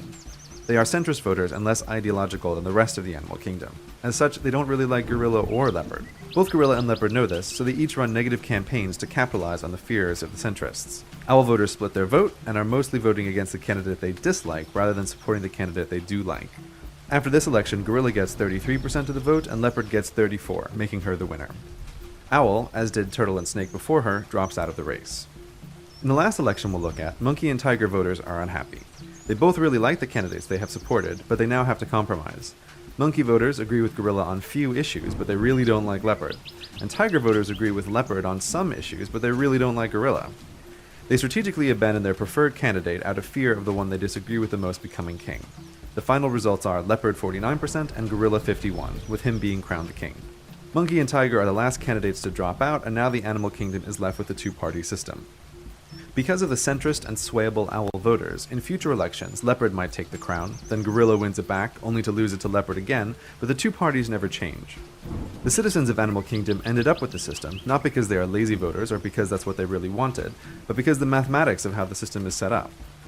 Inevitably, given enough time, all first-past-the-post systems trend towards 2 main parties. But the choices of the voters still hasn't changed since that first election. Only 2/5 of them wanted either leopard or gorilla as their first choice, and 3/5 of them wanted someone else as their first choice. It's this majority of the voters that becomes disinterested in the democratic process because they feel they have no meaningful way to express their real preferences. But it only gets worse from here. If the citizens of Animal Kingdom are divided into groups before they vote, they are susceptible to gerrymandering. Gerrymandering is a bit tricky, but imagine a block of 10 homes each with 1 voter inside. 3 are leopard voters, 3 are gorilla voters, and 4 are owl voters. If they're divided up into groups before they vote, whoever decides where the lines are drawn has enormous influence over who wins the election. For example, if you group the 3 leopard voters with the 2 owl voters, and do the same with the 3 gorilla voters, you can eliminate owl from the election, even though owl voters have the largest minority and would win under a straight first-past-the-post vote. If the leopard or gorilla parties are in charge when the voting boundaries are drawn, they have enormous incentive to carve out safe seats for themselves. But more on gerrymandering in another video. Bah, I hear you say, vote third party and change the system. This brings us to the final and possibly worst problem of first past the post, the spoiler effect. Imagine now that it's been years and years of gorilla or leopard rule. Tiger decides it's time to enter the race. He thinks that the voters are tired of the status quo and he has a shot at winning. He sets up his campaign office, gets a surprising amount of gold and donations, and gets on the Animal News Network to debate with the main candidates. Election night comes around, but alas, Tiger gets only 15% of the vote, mostly from leopard voters who are closest to him on the political spectrum. Gorilla easily beats leopard and gets to be king. This is the first past the post system at its worst. The better a third-party candidate does, the more it hurts its own voters by guaranteeing a loss for the party they most agree with and a win for the party they most disagree with. And don't forget, Gorilla is no fool. He knows how the system works. Where do you think some of those gold donations came from? Meanwhile, the Queen Lioness is displeased. She's been observing the elections, and she's been thinking, what makes a good voting system? Well, you should be able to vote for the candidate who you like the most without worrying. More choice in representatives is better, the system shouldn't be susceptible to gerrymandering, and it should be open to new political parties. Luckily for the Queen, there are several different voting systems to choose from, including the alternative vote, but that will have to be discussed in detail at another time. Thank you very much for watching. Okay. Now you see the point. It's that it's not about ideology, it's not about voter laziness, it's not about anything except the fact that Queen Lion of the Animal Kingdom is mathematics. displeased. She recently introduced elections for the office of king using the first-past-the-post voting system. While her realm started out as a healthy democracy with many parties running candidates for king, it quickly devolved into two-party rule, with the citizens not liking either one, but trapped within the system because of a problem called the spoiler effect. However, one of Queen Lion's subjects from a distant land, Wallaby, has a solution: the alternative vote. What's the difference? To find out, let's follow one voter on election day, Red Squirrel, under both systems. There are 5 candidates running for king, 2 members of the big parties, Gorilla and Leopard, and 3 other candidates, Turtle, Owl, and Tiger. Under first past the post, Red Squirrel gets a ballot where he picks just one candidate. Red Squirrel really likes Turtle, and even campaigned for him. However, he knows that his new neighbor, Gray Squirrel, is voting Gorilla. And what, starts to wonder Red Squirrel, about all the other animals? Who are they going to vote for? The debates on the Animal News Network only had the big parties, so Red Squirrel thinks it's going to be a close race between Gorilla and Leopard. While he's indifferent toward Gorilla, he's deathly afraid of Leopard. Because he can only pick a single candidate, he gives his one vote to Gorilla in hopes of preventing Leopard from becoming king. This is strategic voting, and it's a necessity under first past the post. But now let's look at the alternative vote, which Wallaby explains to Red Squirrel. Instead of picking one and only one candidate, he can rank them in order of his most favorite to his least. He goes into the voting booth and gets the same ballot as before, but now puts Turtle as his first choice, Owl as his second, and Gorilla as his third. He dislikes Leopard and Tiger equally, so he stops filling in his ballot and drops it in the box. At this point, Red Squirrel doesn't care exactly what happens. He has other things on his mind and he heads off. But you, dear citizen, want to know how the votes are counted, so here goes. Turtle, beloved though he is with some of the citizenry, comes in last place with only 5%, and he is eliminated from the race. Because the voters rank their candidates in order, we can know what would have happened if Turtle didn't run. Without Turtle, voters like Red Squirrel would have picked Owl instead, so their votes are transferred to her, as though Turtle was never in the race at all. This is why the alternative vote is sometimes called instant runoff voting. It's able to simulate a bunch of elections where the least popular candidate is eliminated after each round, without all the time and expense it would take to run a bunch of campaigns one after another. The alternative vote method keeps eliminating the least popular candidate until someone either wins a majority or only one is left. As no one has a majority yet, the next lowest candidate, Tiger, is eliminated. Tiger voters listed Leopard as their second choice, so she gets Tiger's vote. In the last round, Gorilla is eliminated. Gorilla voters listed Owl as their second choice, so Owl gets those votes, wins a majority, and is crowned king. The alternative vote is a better system because it produces winners that a larger number of voters can agree on. While the alternative vote does have its flaws, it's important to note that any problem AV has, first past the post also shares. They're both susceptible to gerrymandering, they aren't proportional systems, they can't guarantee a Condorcet winner, which math geeks hate, but there isn't time to explain here, and over time they both trend towards 2 parties. That being said, alternative vote has a huge advantage that first past the post lacks and makes it mathematically superior. No spoiler effect. Imagine one final election. 2 big candidates are running, Gorilla and Leopard looks set to win 55 to 45. But then a third-party candidate, Tiger, enters. Tiger manages to convince 15% of the Leopard voters to back him instead. Under first past the post, Gorilla now wins, even though a majority of the voters didn't want him. Under the alternative vote, because all Tiger voters put Leopard as a second choice, Leopard still wins because the majority of the citizens of the Animal Kingdom would rather have her in charge than Gorilla. Using the alternative vote, citizens can help support and grow smaller parties that they agree with, without worrying that they'll put someone they don't like into office. After examining the differences between them, Queen Lion decrees that the alternative vote is to be the rule of the land for electing the king, and everyone is happier. Well, almost everyone. The 2 big parties can't be as complacent as they used to be, and need to campaign much harder to convince their voters to support them. This has been the alternative vote, explained by me, CGP Grey. Thank you very much for watching.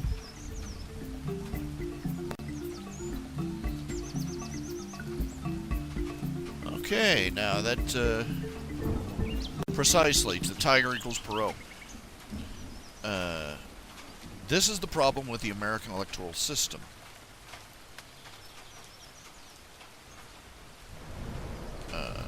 Like you said, first past the post system. I don't know of any country. Not informed of it. He doesn't list any, but I think the superiority of it is self-evident. This is the problem with our current system: is that it's not to do with the ethics or the morals or the policies of the two parties. It's the basic mathematics.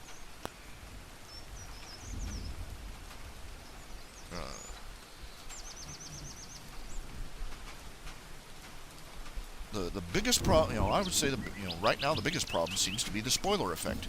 Quite frankly, I don't think a great number of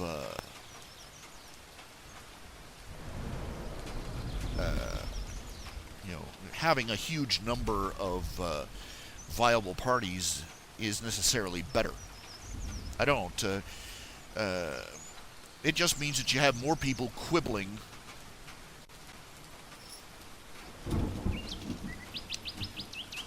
in the halls of power over smaller and more trivial differences.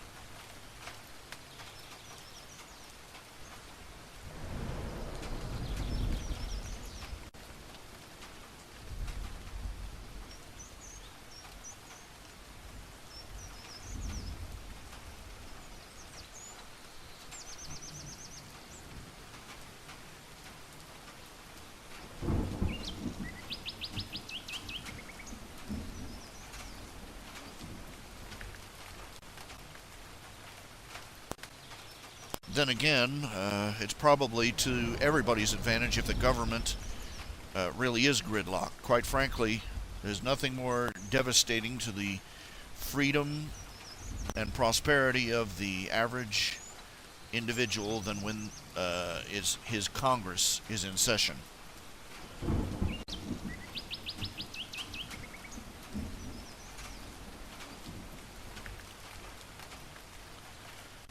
And when they're all working together and in unity, we're all shafted. Better by far that they are kept from doing any mischief by having to work as hard as possible for a consensus.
Now, I'm probably have to pull this video after we're done because I'm probably, that's pretty much not permissible copyright. But I really, really wanted to show you this, and the guy explains it better than I could.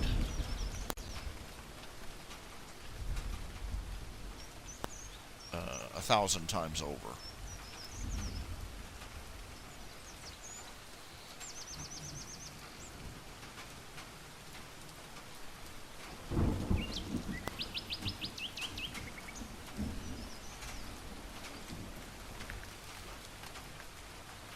We tend to blame all our problems with our current system on low voter turnout. But it's not that. Not that at all. Even with high voter turnout, we'd still have the same problem.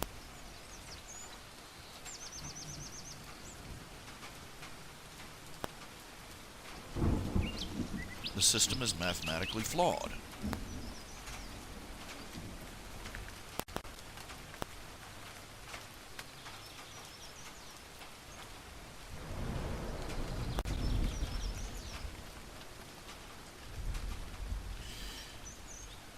Now, a bigger problem that faces our country is the fact that our current politicians do not believe that they have to obey the Constitution.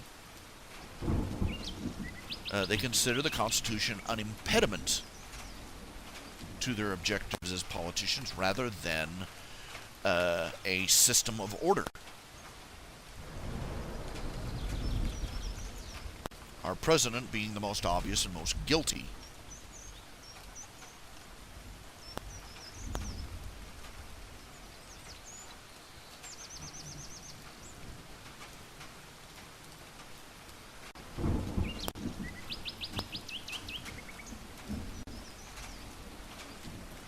And as our founding fathers said, this system of government is no use to any but a righteous people, a moral, decent people.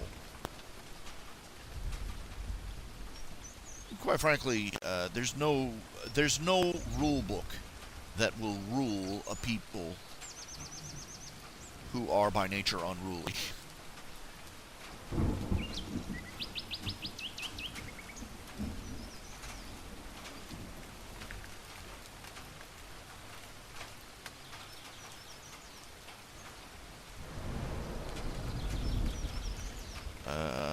People who do not fear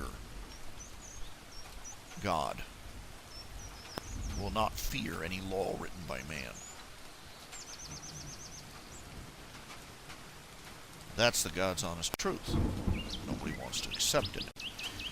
All these people say, "Oh, you can be moral without there being, without absolute divine moral." You can't. You can't.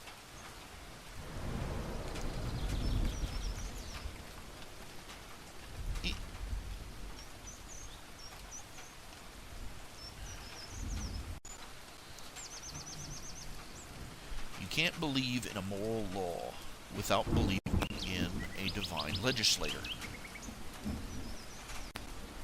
Many of these I've seen many conservative or libertarians who also claim to be atheists, and I'm like, what do you really believe in?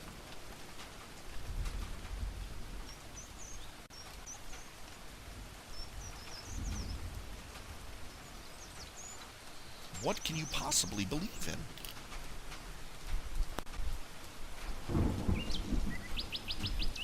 Because at the end of the day, when you say this is right and this is wrong, anybody who wants to disagree with you is going to say, says who? You have no God, you have no answer.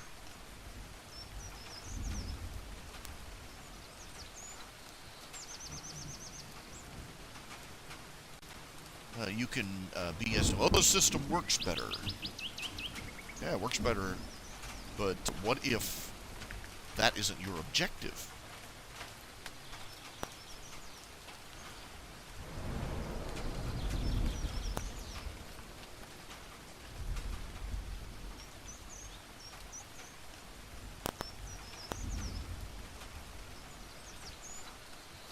If you decide that your objective in life is to please yourself and only yourself,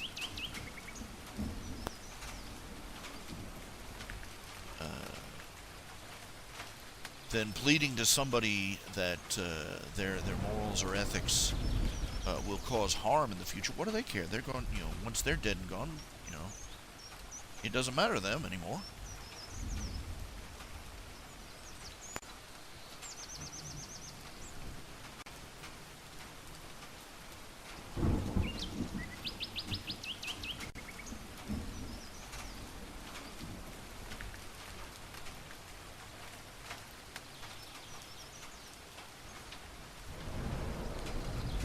They forget that evaluating the effectiveness of a moral system requires a moral system of its own.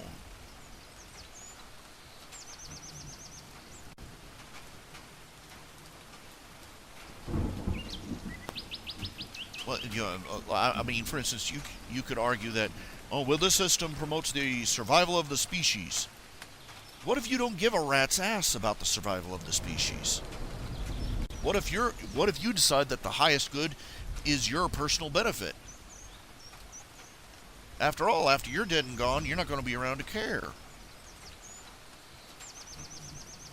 The frozen snowball fallacy, Someday, a zillion years from now, the Earth is going to be nothing but a frozen snowball, so who cares?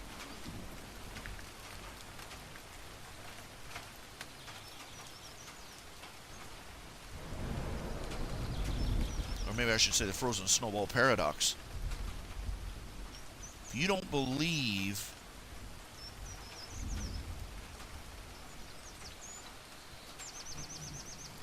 in a higher power, in a higher state of being, if you do not believe in a supreme author of right and wrong and good versus evil, if you do not believe anything matters beyond the material,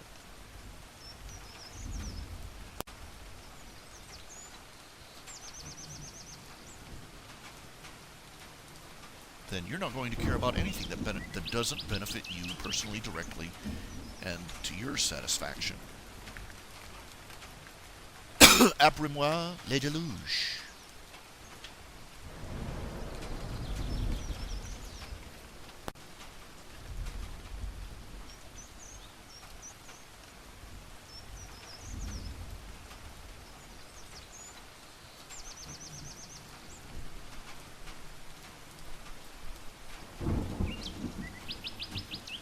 Heck, you're not even going to care about, you're not even going to have an objective reason to care about extending your own life.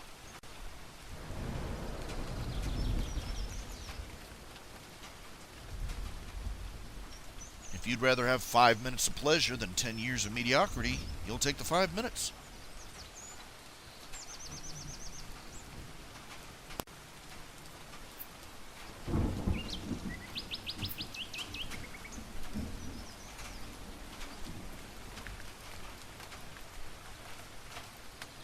That's what junkies do all the time. They trade away their lives. Every man who lights up a cigarette, I mean, a coffin nail is like, what, an hour off your life? A day off your life?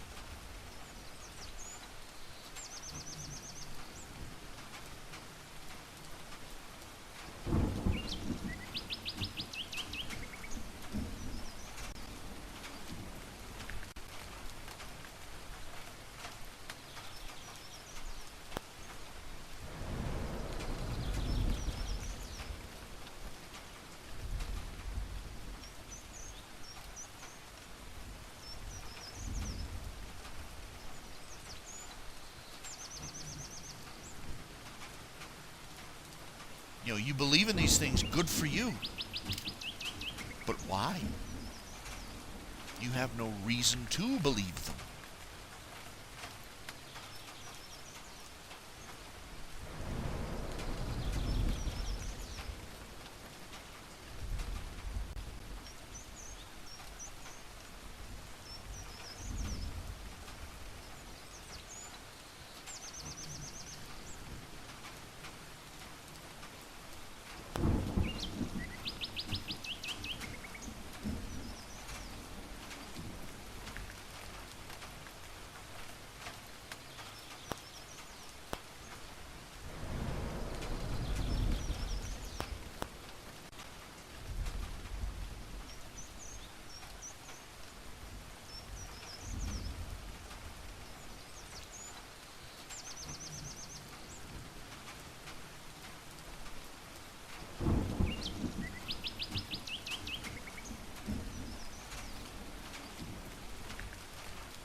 bugs. Ah!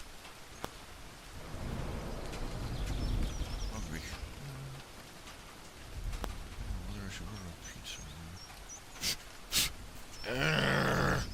Got this one fly buzzing around. I've got fly strips all over the place. This one fly. He's only interested in landing on the only place he lands, my face. Just go over here. Go over here. Check out that fly strip. No, no, man. I like you. I like you. The taste of your forehead. Blah! Okay, I'm gonna just. Okay, let me see. Let me switch back over here. Okay.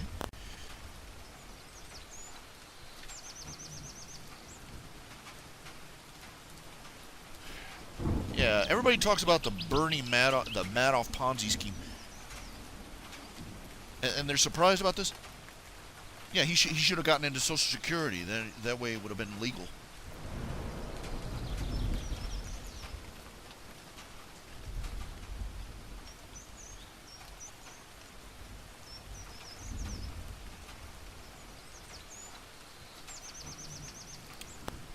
Getting a bit of a headache.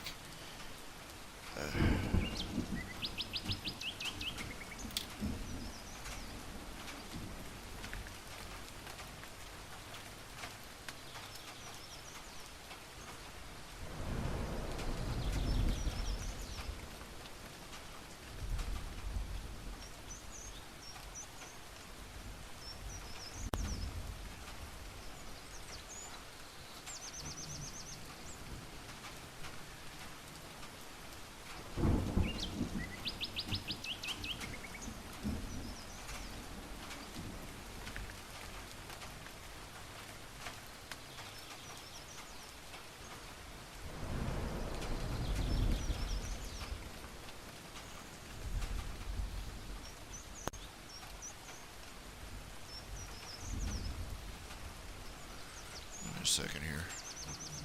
Checking something out.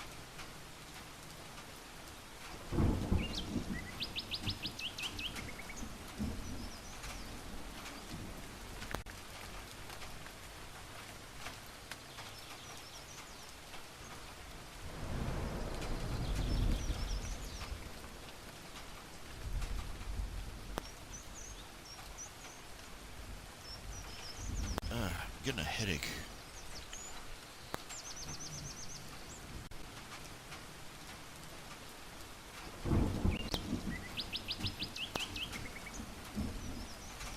Lawnmower guy still hasn't shown up. Called him today.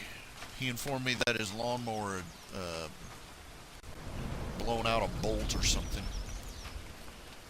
We'll get it mowed by this Friday. Yeah. I just hope he doesn't have to rake the yard before he mows it. Or better yet, shovel it.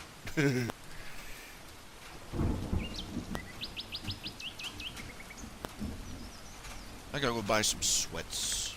Winter's coming. I've got to dress for it. Winter is coming. Holy moly. Okay.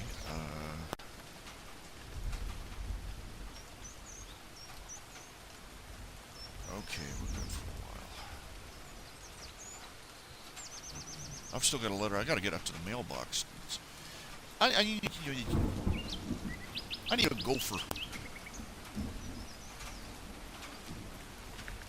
No, not the furry mammal. I need somebody. I need somebody who can, run and do stuff. Doesn't even have to be, heavy labor or stuff. Just fetch me stuff. If they can build a robot that can check my mail, that would make my day. Forget robot. Forget the robot maid on the Jetsons. Just give me one who can, like, fetch the mail or fetch a book for me or a tool or like a box of tissue paper or go get something out of the car for me or that kind of thing. That's what people in up in years probably need. Somebody who can, like, reach stuff and open jar lids.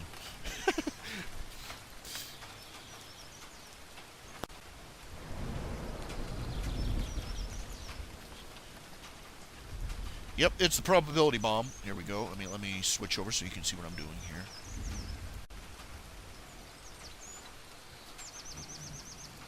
I want to be a good boy. I want to spend a full night. I want to spend a full evening doing this. Let me see if I can't find some starscapes. The starscapes that make them, kind of bland. Pardon.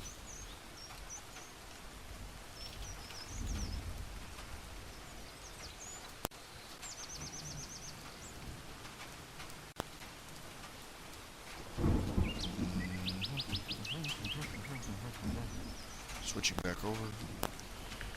Because I don't want to see you to see what I am doing.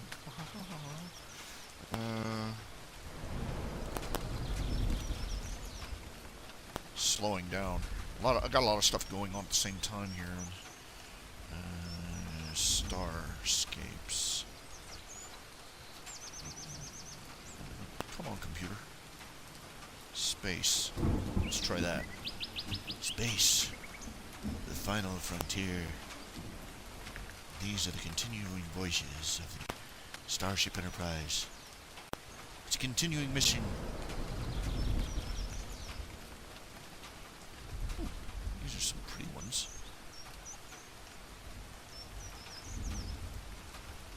Can I use these, or are they copyrighted? That's the thing that I'll have to look up.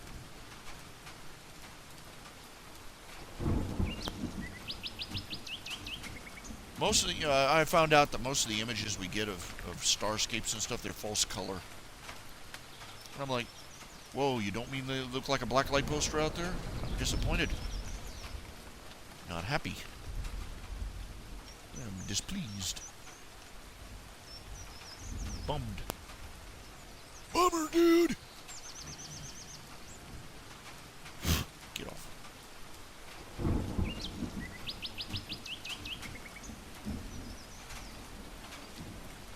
I remember reading this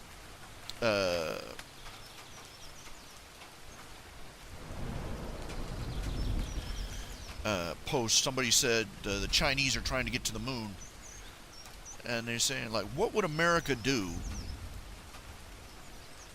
if they landed up there and they went over there and they knocked over the American flag?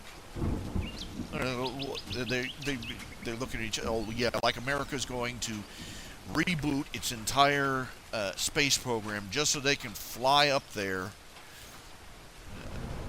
and put up a new flag where the old one was.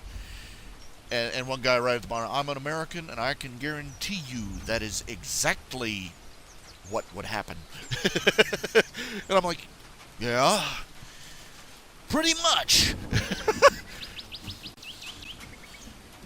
I mean, every old soldier in NASA would be like, Obama would be like, oh, you need to be spending money on money. Be like, shut up, Kenyon. They'd be out there building that rocket in our backyard out of plumbing equipment. We'd be up there within a week.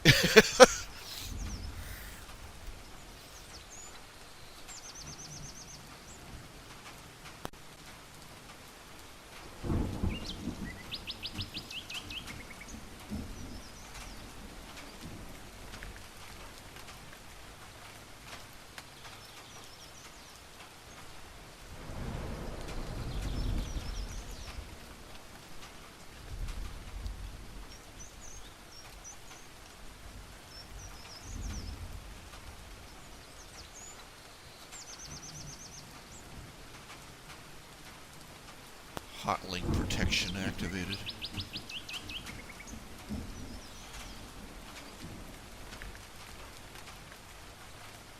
I can't think of any. They're out there copyrighting sections of space. That's just, what the hell? What's a pretty one? Is that Earth Space Circle visit page? Okay, let's oh, doggone it, great. Wiki just stopped responding. Mozilla Firefox just stopped responding. I'm gonna have to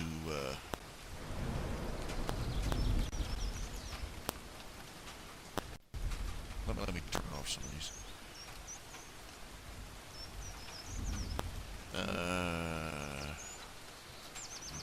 There is a wiki of. Let me just. Come on, computer.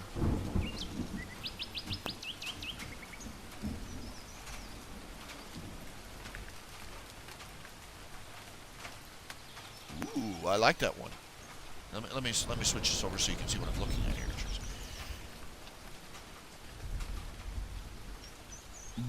Ooh. There is nothing in space that actually looks like that. But I like it. I need to learn to make better spacescapes. I don't know. You'd think that something so random and chaotic, as long as just splashed paint, would be easy to replicate, you know? But it's surprisingly difficult to get that look, that luminous.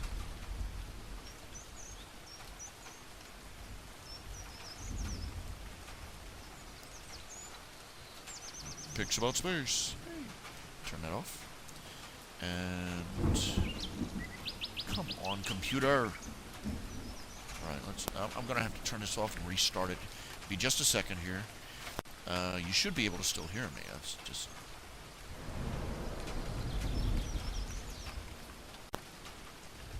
My CPU's used 96%. Crap. Do I need a better computer or a better browser? That's my question. That's crazy. Something, you just shouldn't eat that much memory. Come on. You'd think by now they'd have solved the memory leak problem. They're not interested. They just figure everybody will just get bigger computers. What do they care?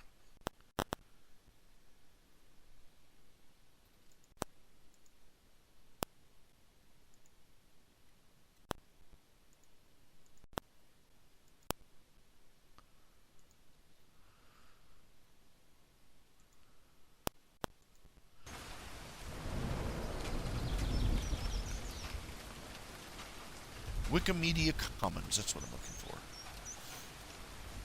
Wikimedia Commons. Freely usable media files.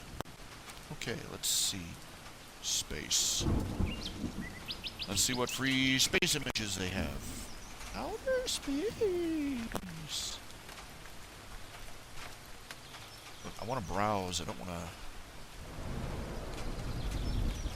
Space. The final frontier.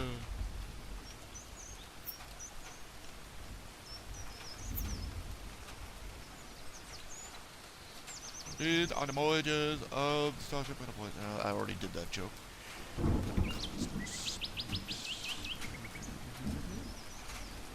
La la la la la la la la.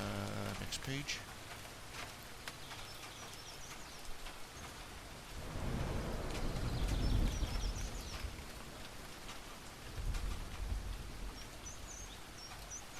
You know, the way my legs are swollen, sometimes I wish I could go into, like, free fall, you know, go into the, you know, onto the space station for, like, a month or a week or something, just let the fluids redistribute in my body.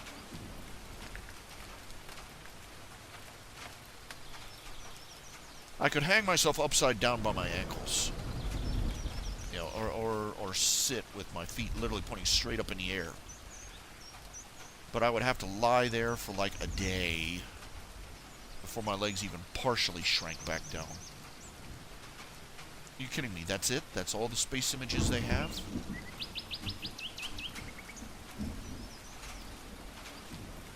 Let's see. Starscape.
Let's see, on this.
A little too realistic, don't you think? Let's see. Let's posterize it. Let's see. Selection. Filter. Blur.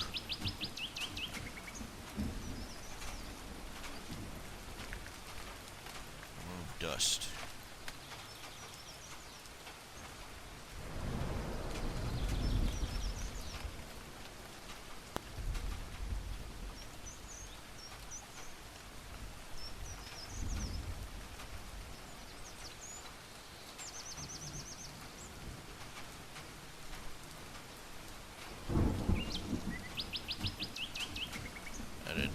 thing.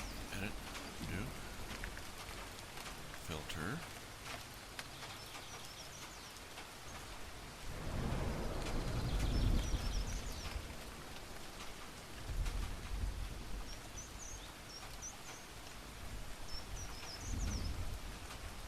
It did nothing.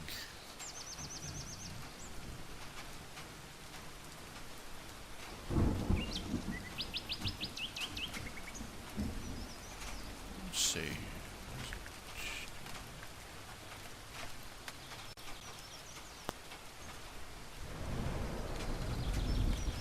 Well, yeah, Neil, fluid in my legs pools down there because of gravity. In a zero-G environment, or hanging upside down, the fluid in my legs would no longer be pooling there.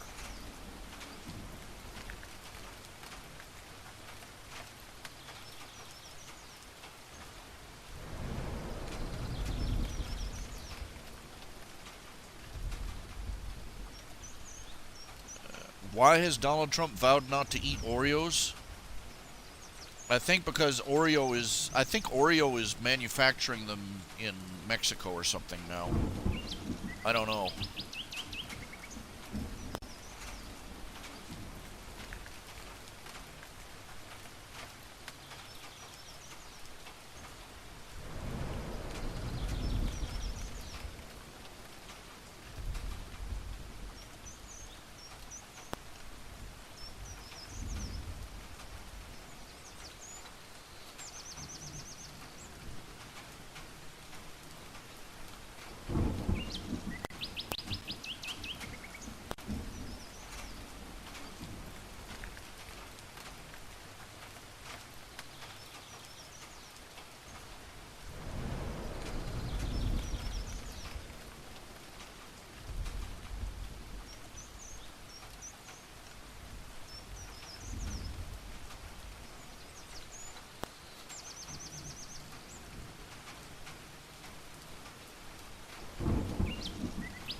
Not what I'm looking for either. Cancel.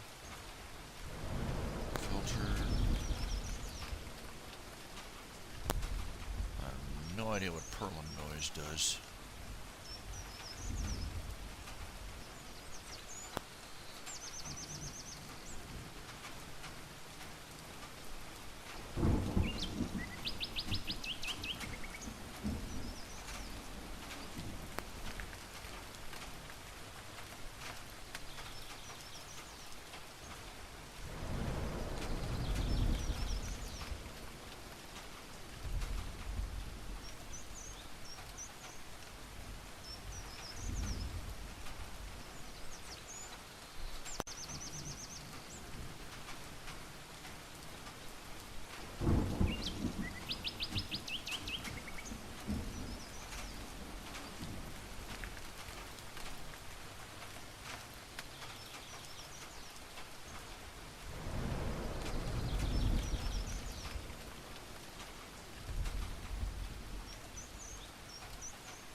lot of the effects that I have taken for granted in Photoshop are not, in PaintShop Pro, are not here in this program.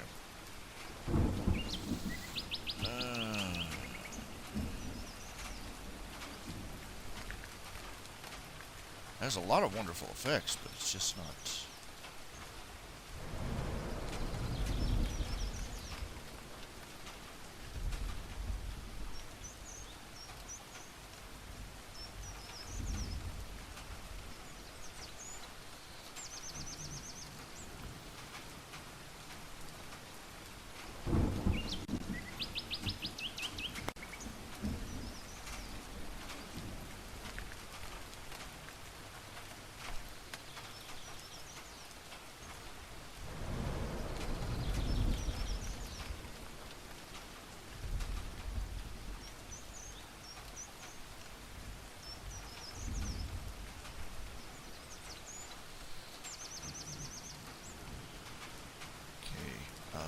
Let's see here. Let me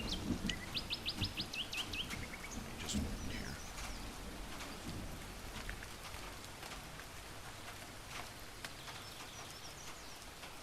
We're right back, just a moment.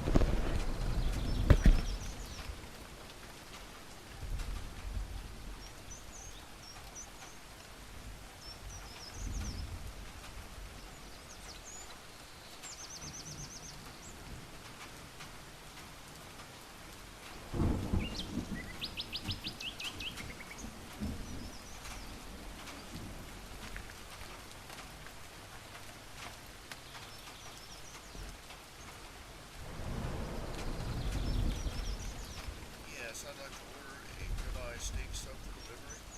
This is Ralph, 12-inch. This is Ralph Hayes, 300 Starlight Drive, Lot 51. Like I said, I'd like a football ribeye and a 2-liter bottle of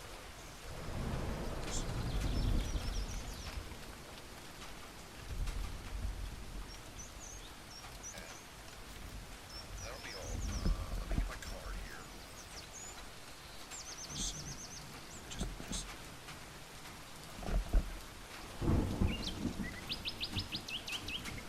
okay.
All right.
Yeah, I guess I'll just go ahead and do the Starscape by hand. Really not popping, if you know what I mean.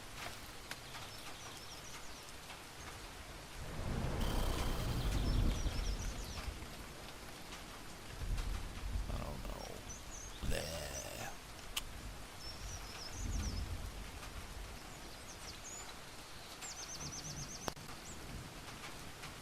I think I'll wait on that. I don't wanna fudge it.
Let's see here.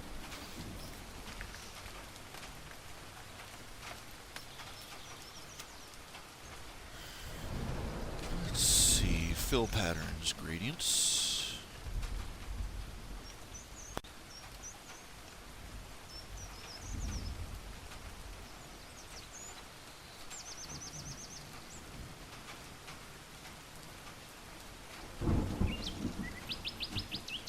Why isn't it showing?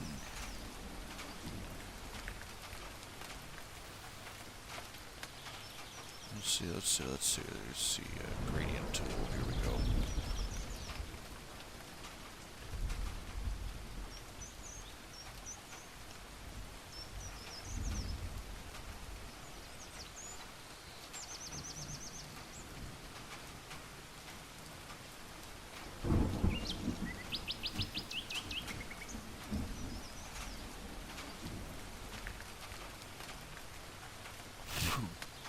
Darn it.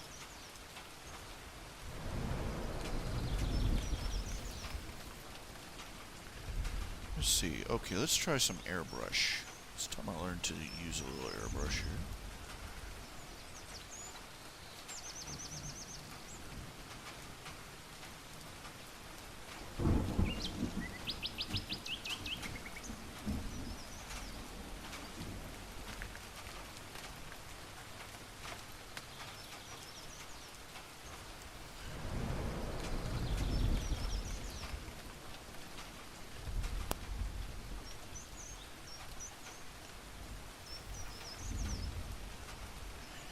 Let's try this first. Fill pattern, foreground to background.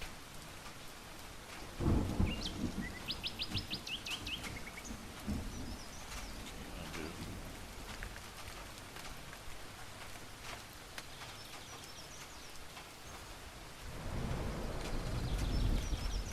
Opacity, okay, opacity. Let's drop that opacity to about 56%. Drop it down even further.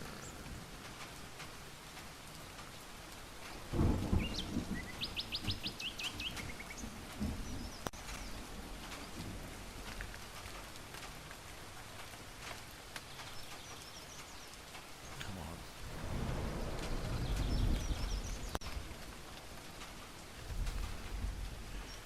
And let's see, airbrush. Okay.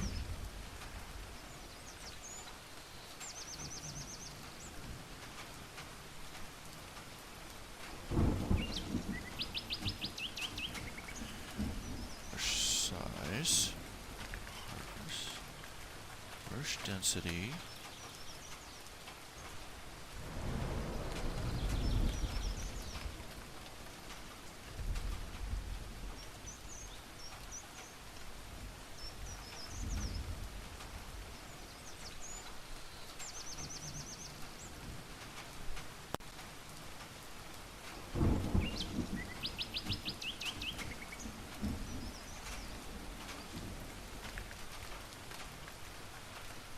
use non-continuous spraying it.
Okay, and effects. Let's see. Looking for effects.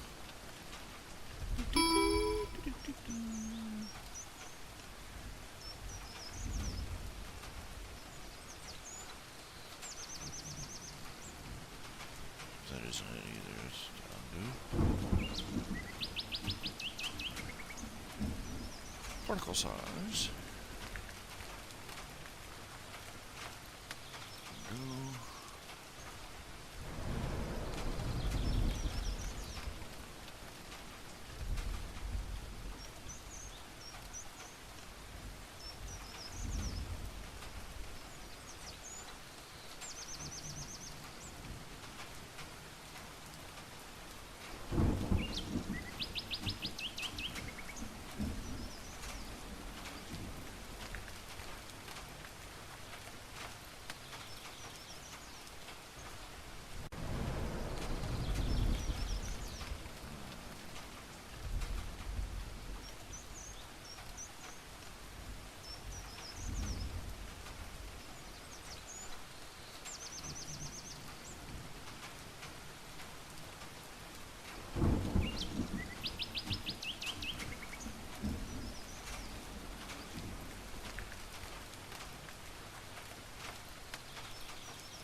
Let's see.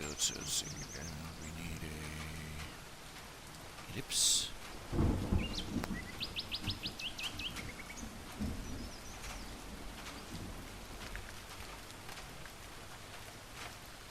Undo.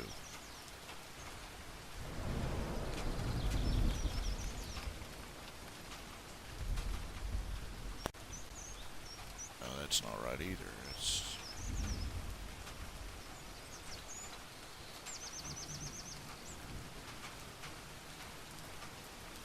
undo. Why is it not?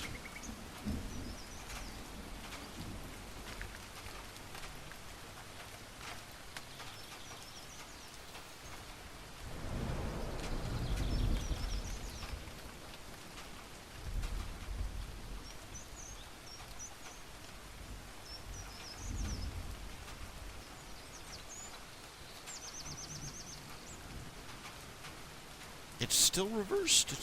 Why isn't it dead? Having a little trouble with the. Let me switch this over here so you can see what I'm doing. As you can see, I managed to do a fairly nice job on the starscape here. A little airbrushy nebula there.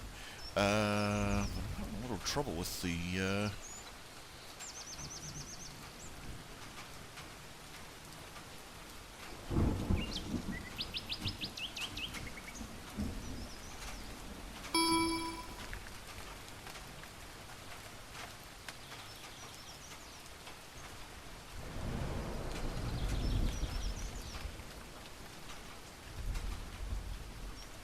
Okay, let's try this again. Need an ellipse.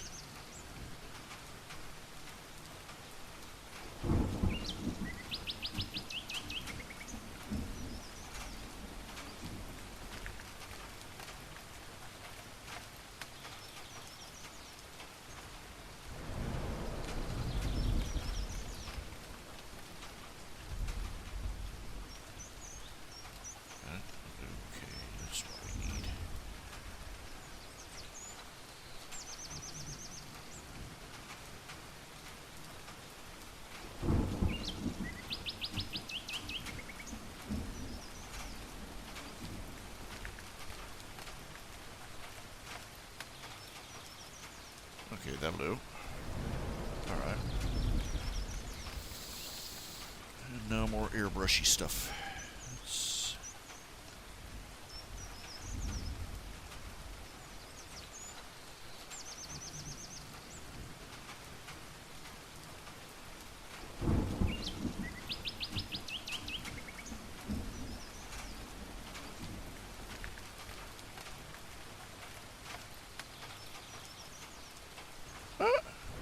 Edit, undo. Edit, undo.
See, do we have a smudge?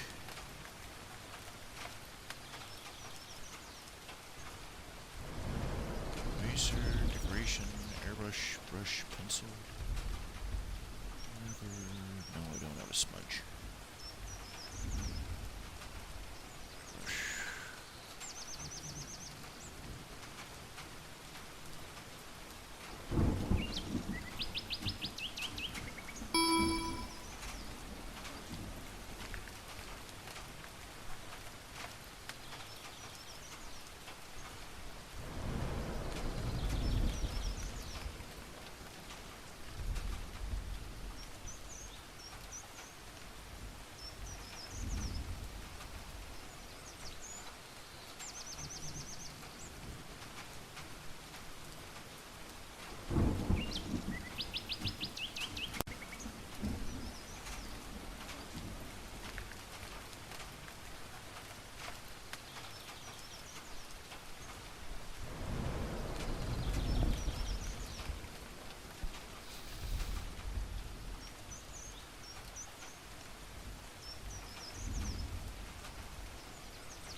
Got some interesting effects there.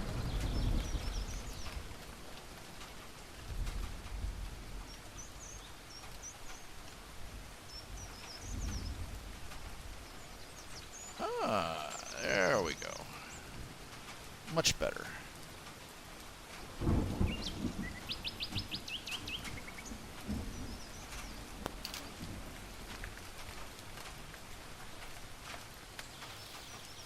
I learned a new trick. I learned how to make an easy starscape. Huzzah. Zippity frickin' doodah.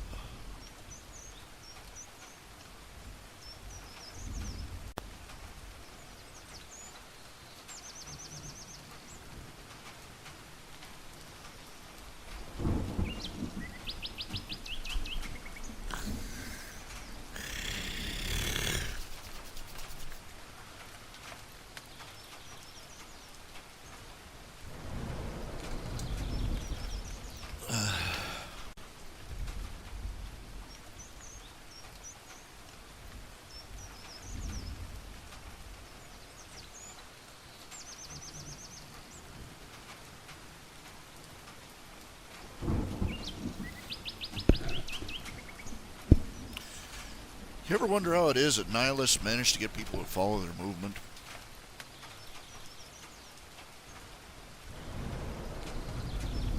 It's the same question that comes to mind when I think of people who take up self-cutting to deal with their depression. Okay? Just a logic thing for me. I mean, nihilists, they go out there, we believe that life sucks and has no meaning. Just join us. Yay?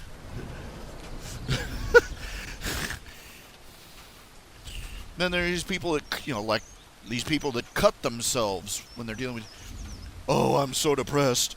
Oh, now I'm depressed and in pain. What? Ooh, whew, pardon.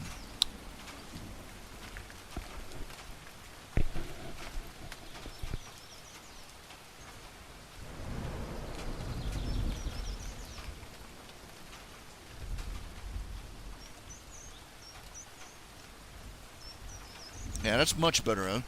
Live and learn. The last page of this comic is probably going to be epically better looking than the one at the beginning. Well, it is,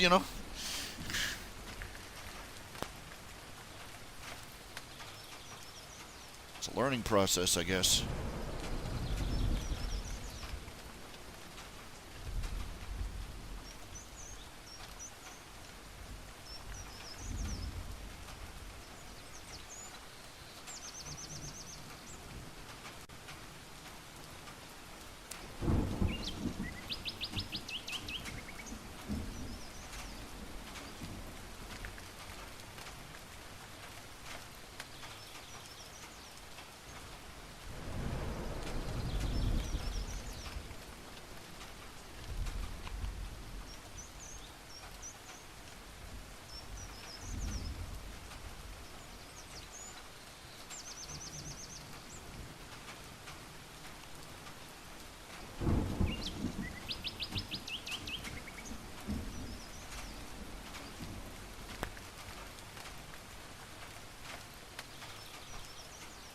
Kind of waiting for a sandwich. Little hungry at the moment. Kind of tired. Waiting.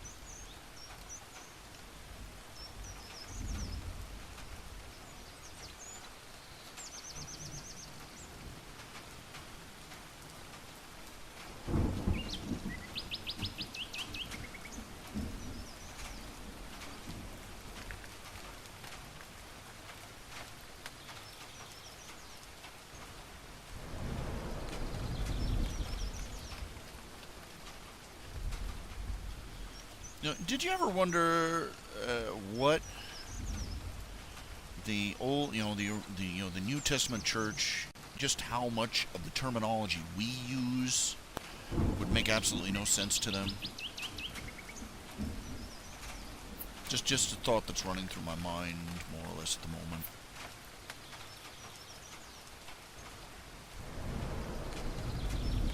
I mean, let's face it, they didn't speak English. I don't think they would have understood it anyway, but you get my point.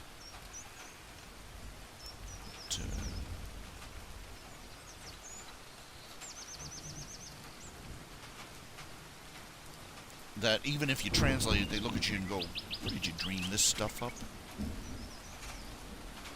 Or they'd come back with you and, "Why do you come up with these complicated definitions for simple things? Where did this come from? What is this all? What all is?"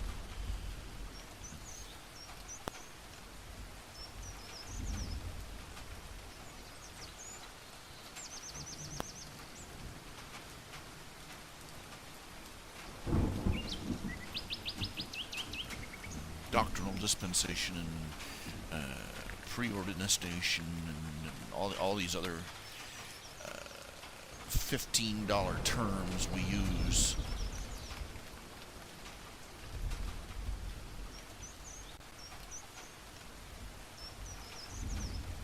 To our own confusion and consternation.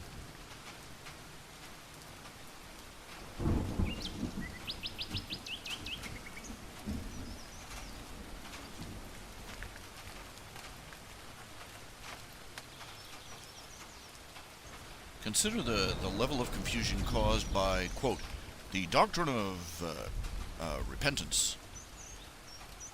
And the average person will look at you, will look at you and go, "What's that mean?" And the average Christian will turn around and three out of four will give a different definition from each other. You know what the word repent means?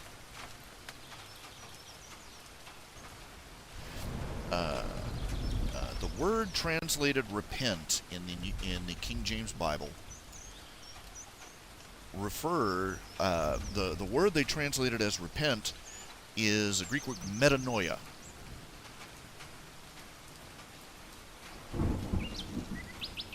It basically means a turning, a changing of the mind or a changing of direction.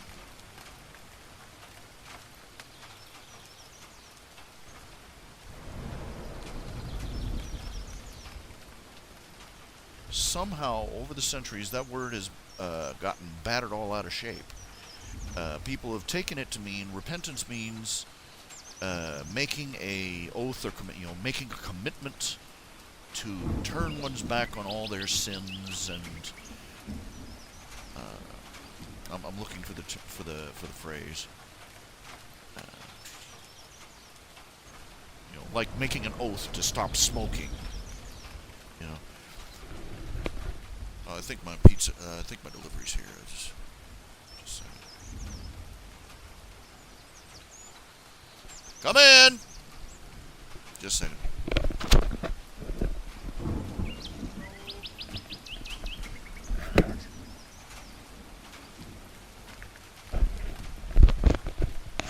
It's the Smitty's Pizza Guy from Smitty's Pizza in Marietta, Ohio.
This is how I drop my mail in the mailbox. I have the pizza guy drop it in.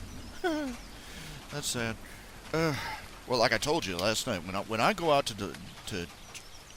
get the mail, I have to go out. I have to lumber down the steps. Then I have to pull out the step stool, climb up into the van, pull the step stool in after me, start the van, drive down to the corner, climb back out, get the mail out of the mailbox, get the step stool, climb back in. Well, you're getting the picture here. Go and get the mail is a 15 to 30 minute ordeal. And I have to drive a vehicle to do it. So, yeah. I need to call the post office and corner somebody who can tell me how to get my mailbox moved up to my front door in this trailer park.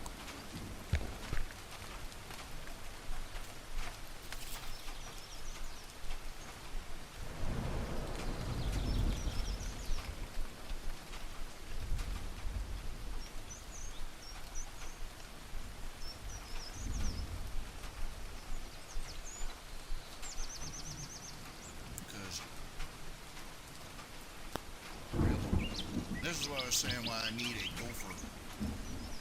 Somebody who can run down to the mailbox for me and drop stuff in the mail.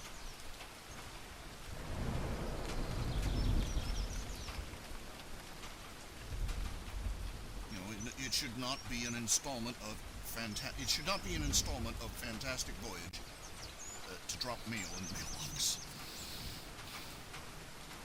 Just not right.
Okay, I'll be right back.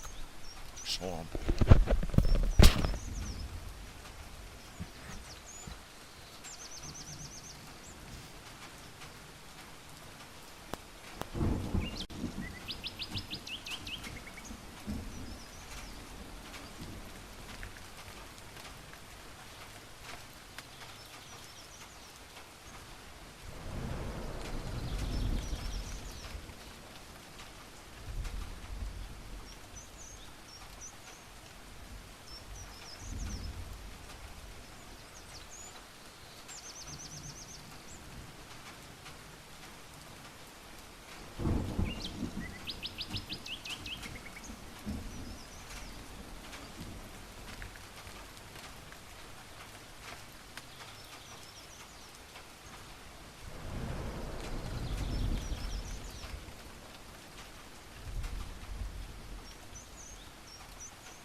hello. I'm back again. I'm back again. It's me again, Margaret.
See, this is the Disney color coding of evil.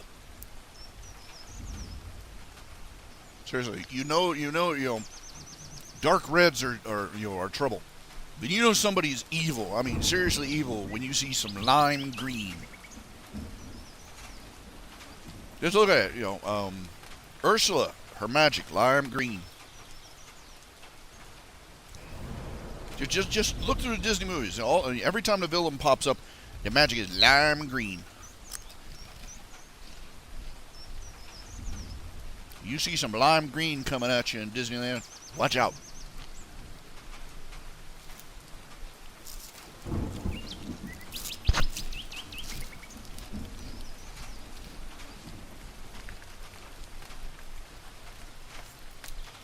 Oh, seriously though.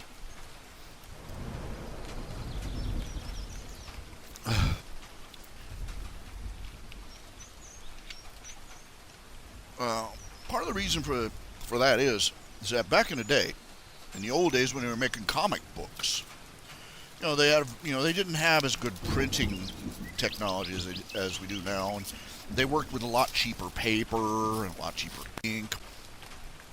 And one of the things they had to do, they had to make the coloring very simple so that it would print well and be easy to read and see. So the heroes were all in bright primary colors: reds, blues, yellows. Superman in particular, he was red, red cape, red and yellow symbol, blue tights, red boots. Batman, even though he was dressed in a black cape and gray costume, he had a bright yellow symbol on his chest. Now, the hero, as it so happened, they bring in the villains, and they had to contrast with the heroes. So the villains tended to be colored in secondary colors: orange, green, purple.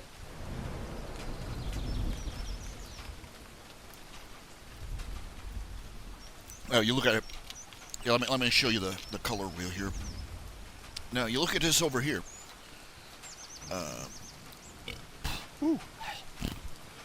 There's certain color theories that go with that. Is that, for instance, you got red.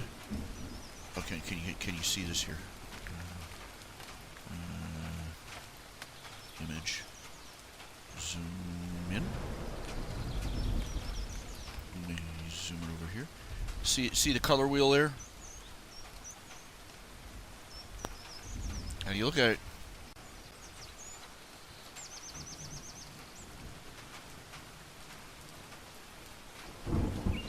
You can't see my mouse on there, can you? No, you can't. You look at the top, yellow, red. Well, this is a different setup. This isn't comic colors: red, green, blue, yellow, magenta, cyan. So it's a little different. Not quite the same. Different color wheel. Positive additive colors. Anyway, so that spoils my illustration. But anyway, that was how it ended up. This is the reason the Hulk was green and with purple pants, because he wasn't necessarily supposed to be a hero. He was something of an antagonist, and green was a strong secondary color.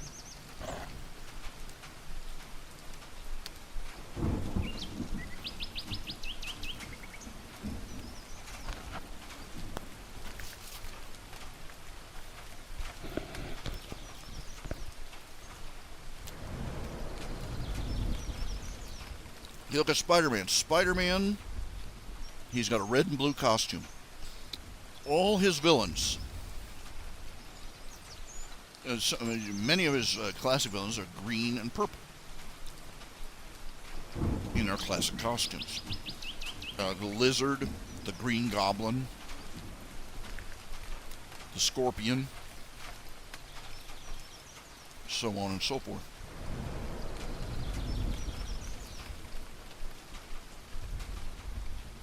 Electro was bright yellow and purple.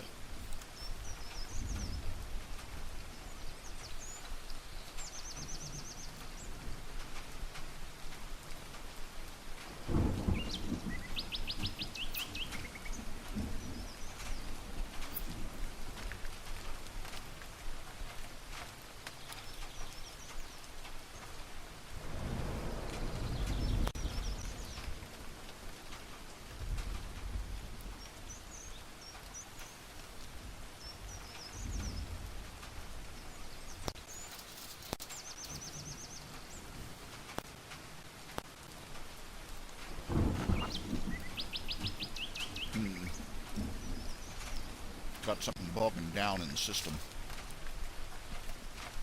No idea what.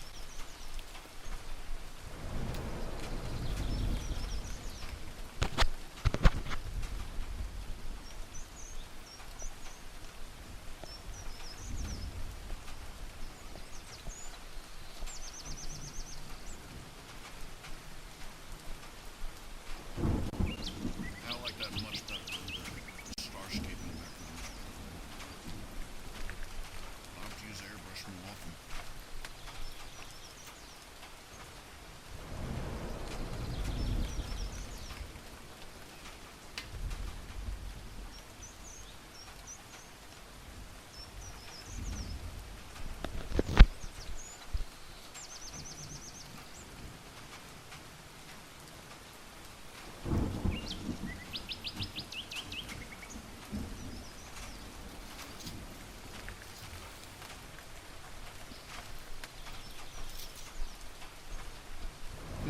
Let's see here. Let's see what's a good nihilist symbol of nihilism.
Expressing itself as a human.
What do you do with people like that? How can you help them? How can you there is no meaning, there is no, we are alone in an uncaring void. It's all the same stuff. Nihilism, atheism.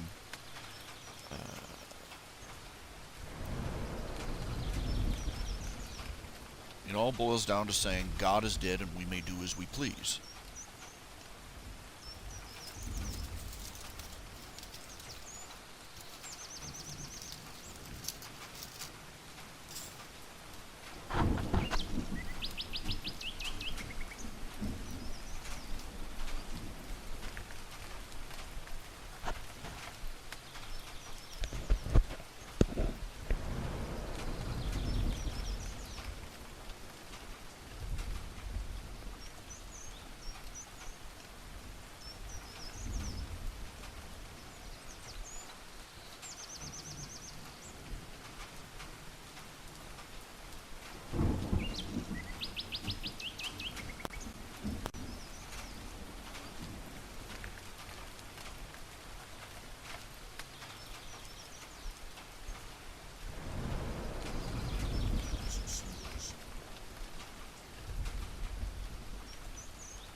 why would they want to go around saying that life has no meaning, life has no purpose, existence means nothing?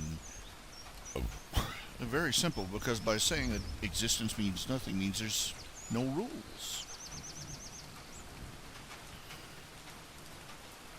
I was wrong when I said that atheism produces no ethos. It produces nihilism.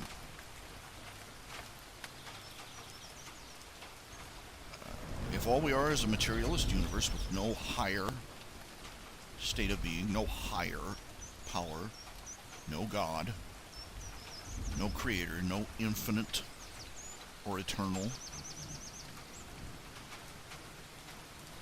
light, then what is the other option? Like it said at the end of the old of an old Punch and Judy skit, the devil is dead. Now we may all do as we please.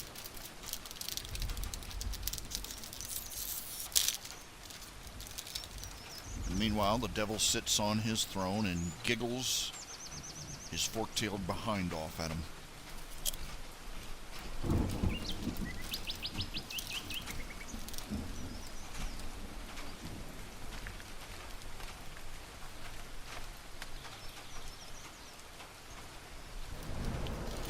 Moralize. There's an easy way to cure moral nihilism, the view that morality does not exist, therefore no action is necessarily preferable to any other. This is the point I'm making. If there is no God, is no creator, is no afterlife, is no higher state of being, then in the end, no action in existence is preferable to any other for any reason. Because in the end, it's all atoms and void. You want to cure a nihilist? Take their wallet from them and punch them in the nose. They'll suddenly find that their life has meaning and purpose. Namely, getting their wallet back from you and getting you arrested for punching them.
I'm wondering.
Just adding something here.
Okay, come on, come on, come on, come on, come on.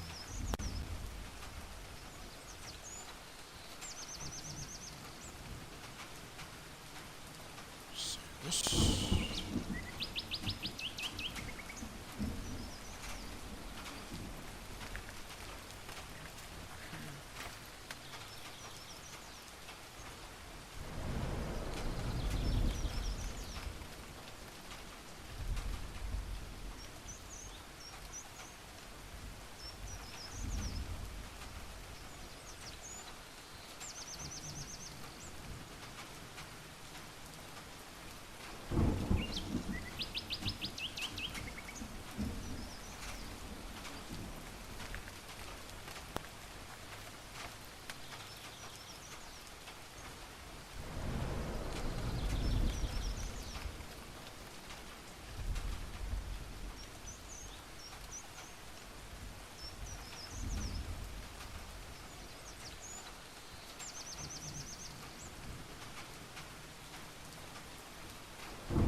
computer. Grind, grind, grind, grind, grind.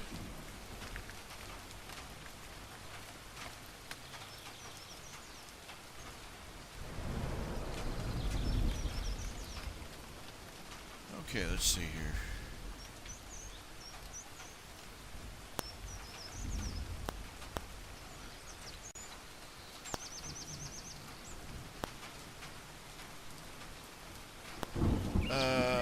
I don't know for sure around where Canton is, but his is in Marietta. Near Marietta, rather. It's in between Marietta and Lowell, actually. Faith Baptist.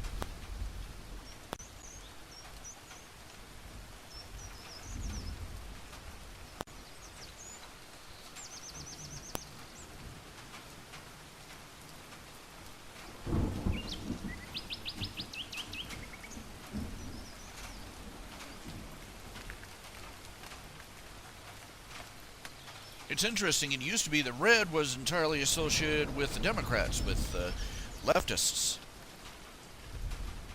I think what basically boils down to, somebody decided to switch the ballots up to try and throw off the associations.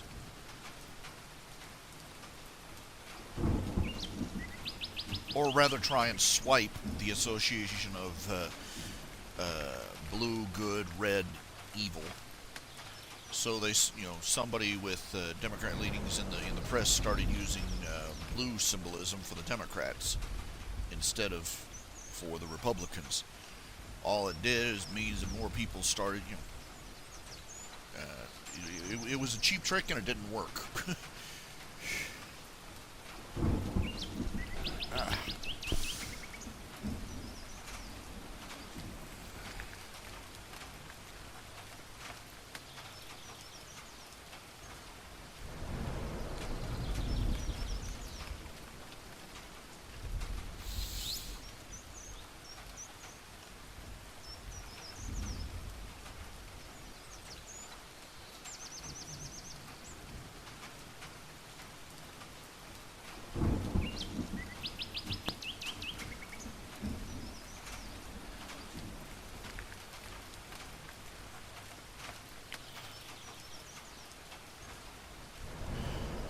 Okay, it is about 5 minutes till 10, about 7 minutes till 10. Made some progress. Got some strip done. Look at this, looking good. I may have to fiddle with that a little bit before I'm satisfied with it, how it looks. It just isn't quite what I'm looking for yet.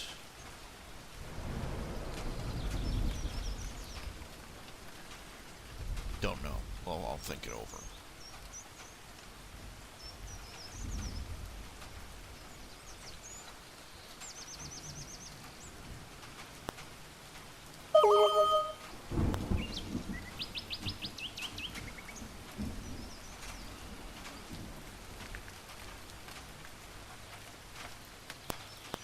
But, gonna go ahead and call it a night. I'll see y'all tomorrow night.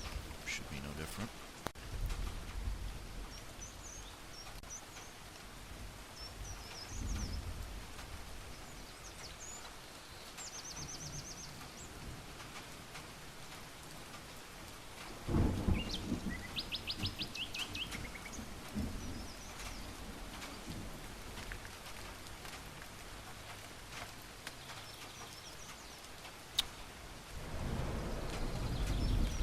Y'all take care of yourselves.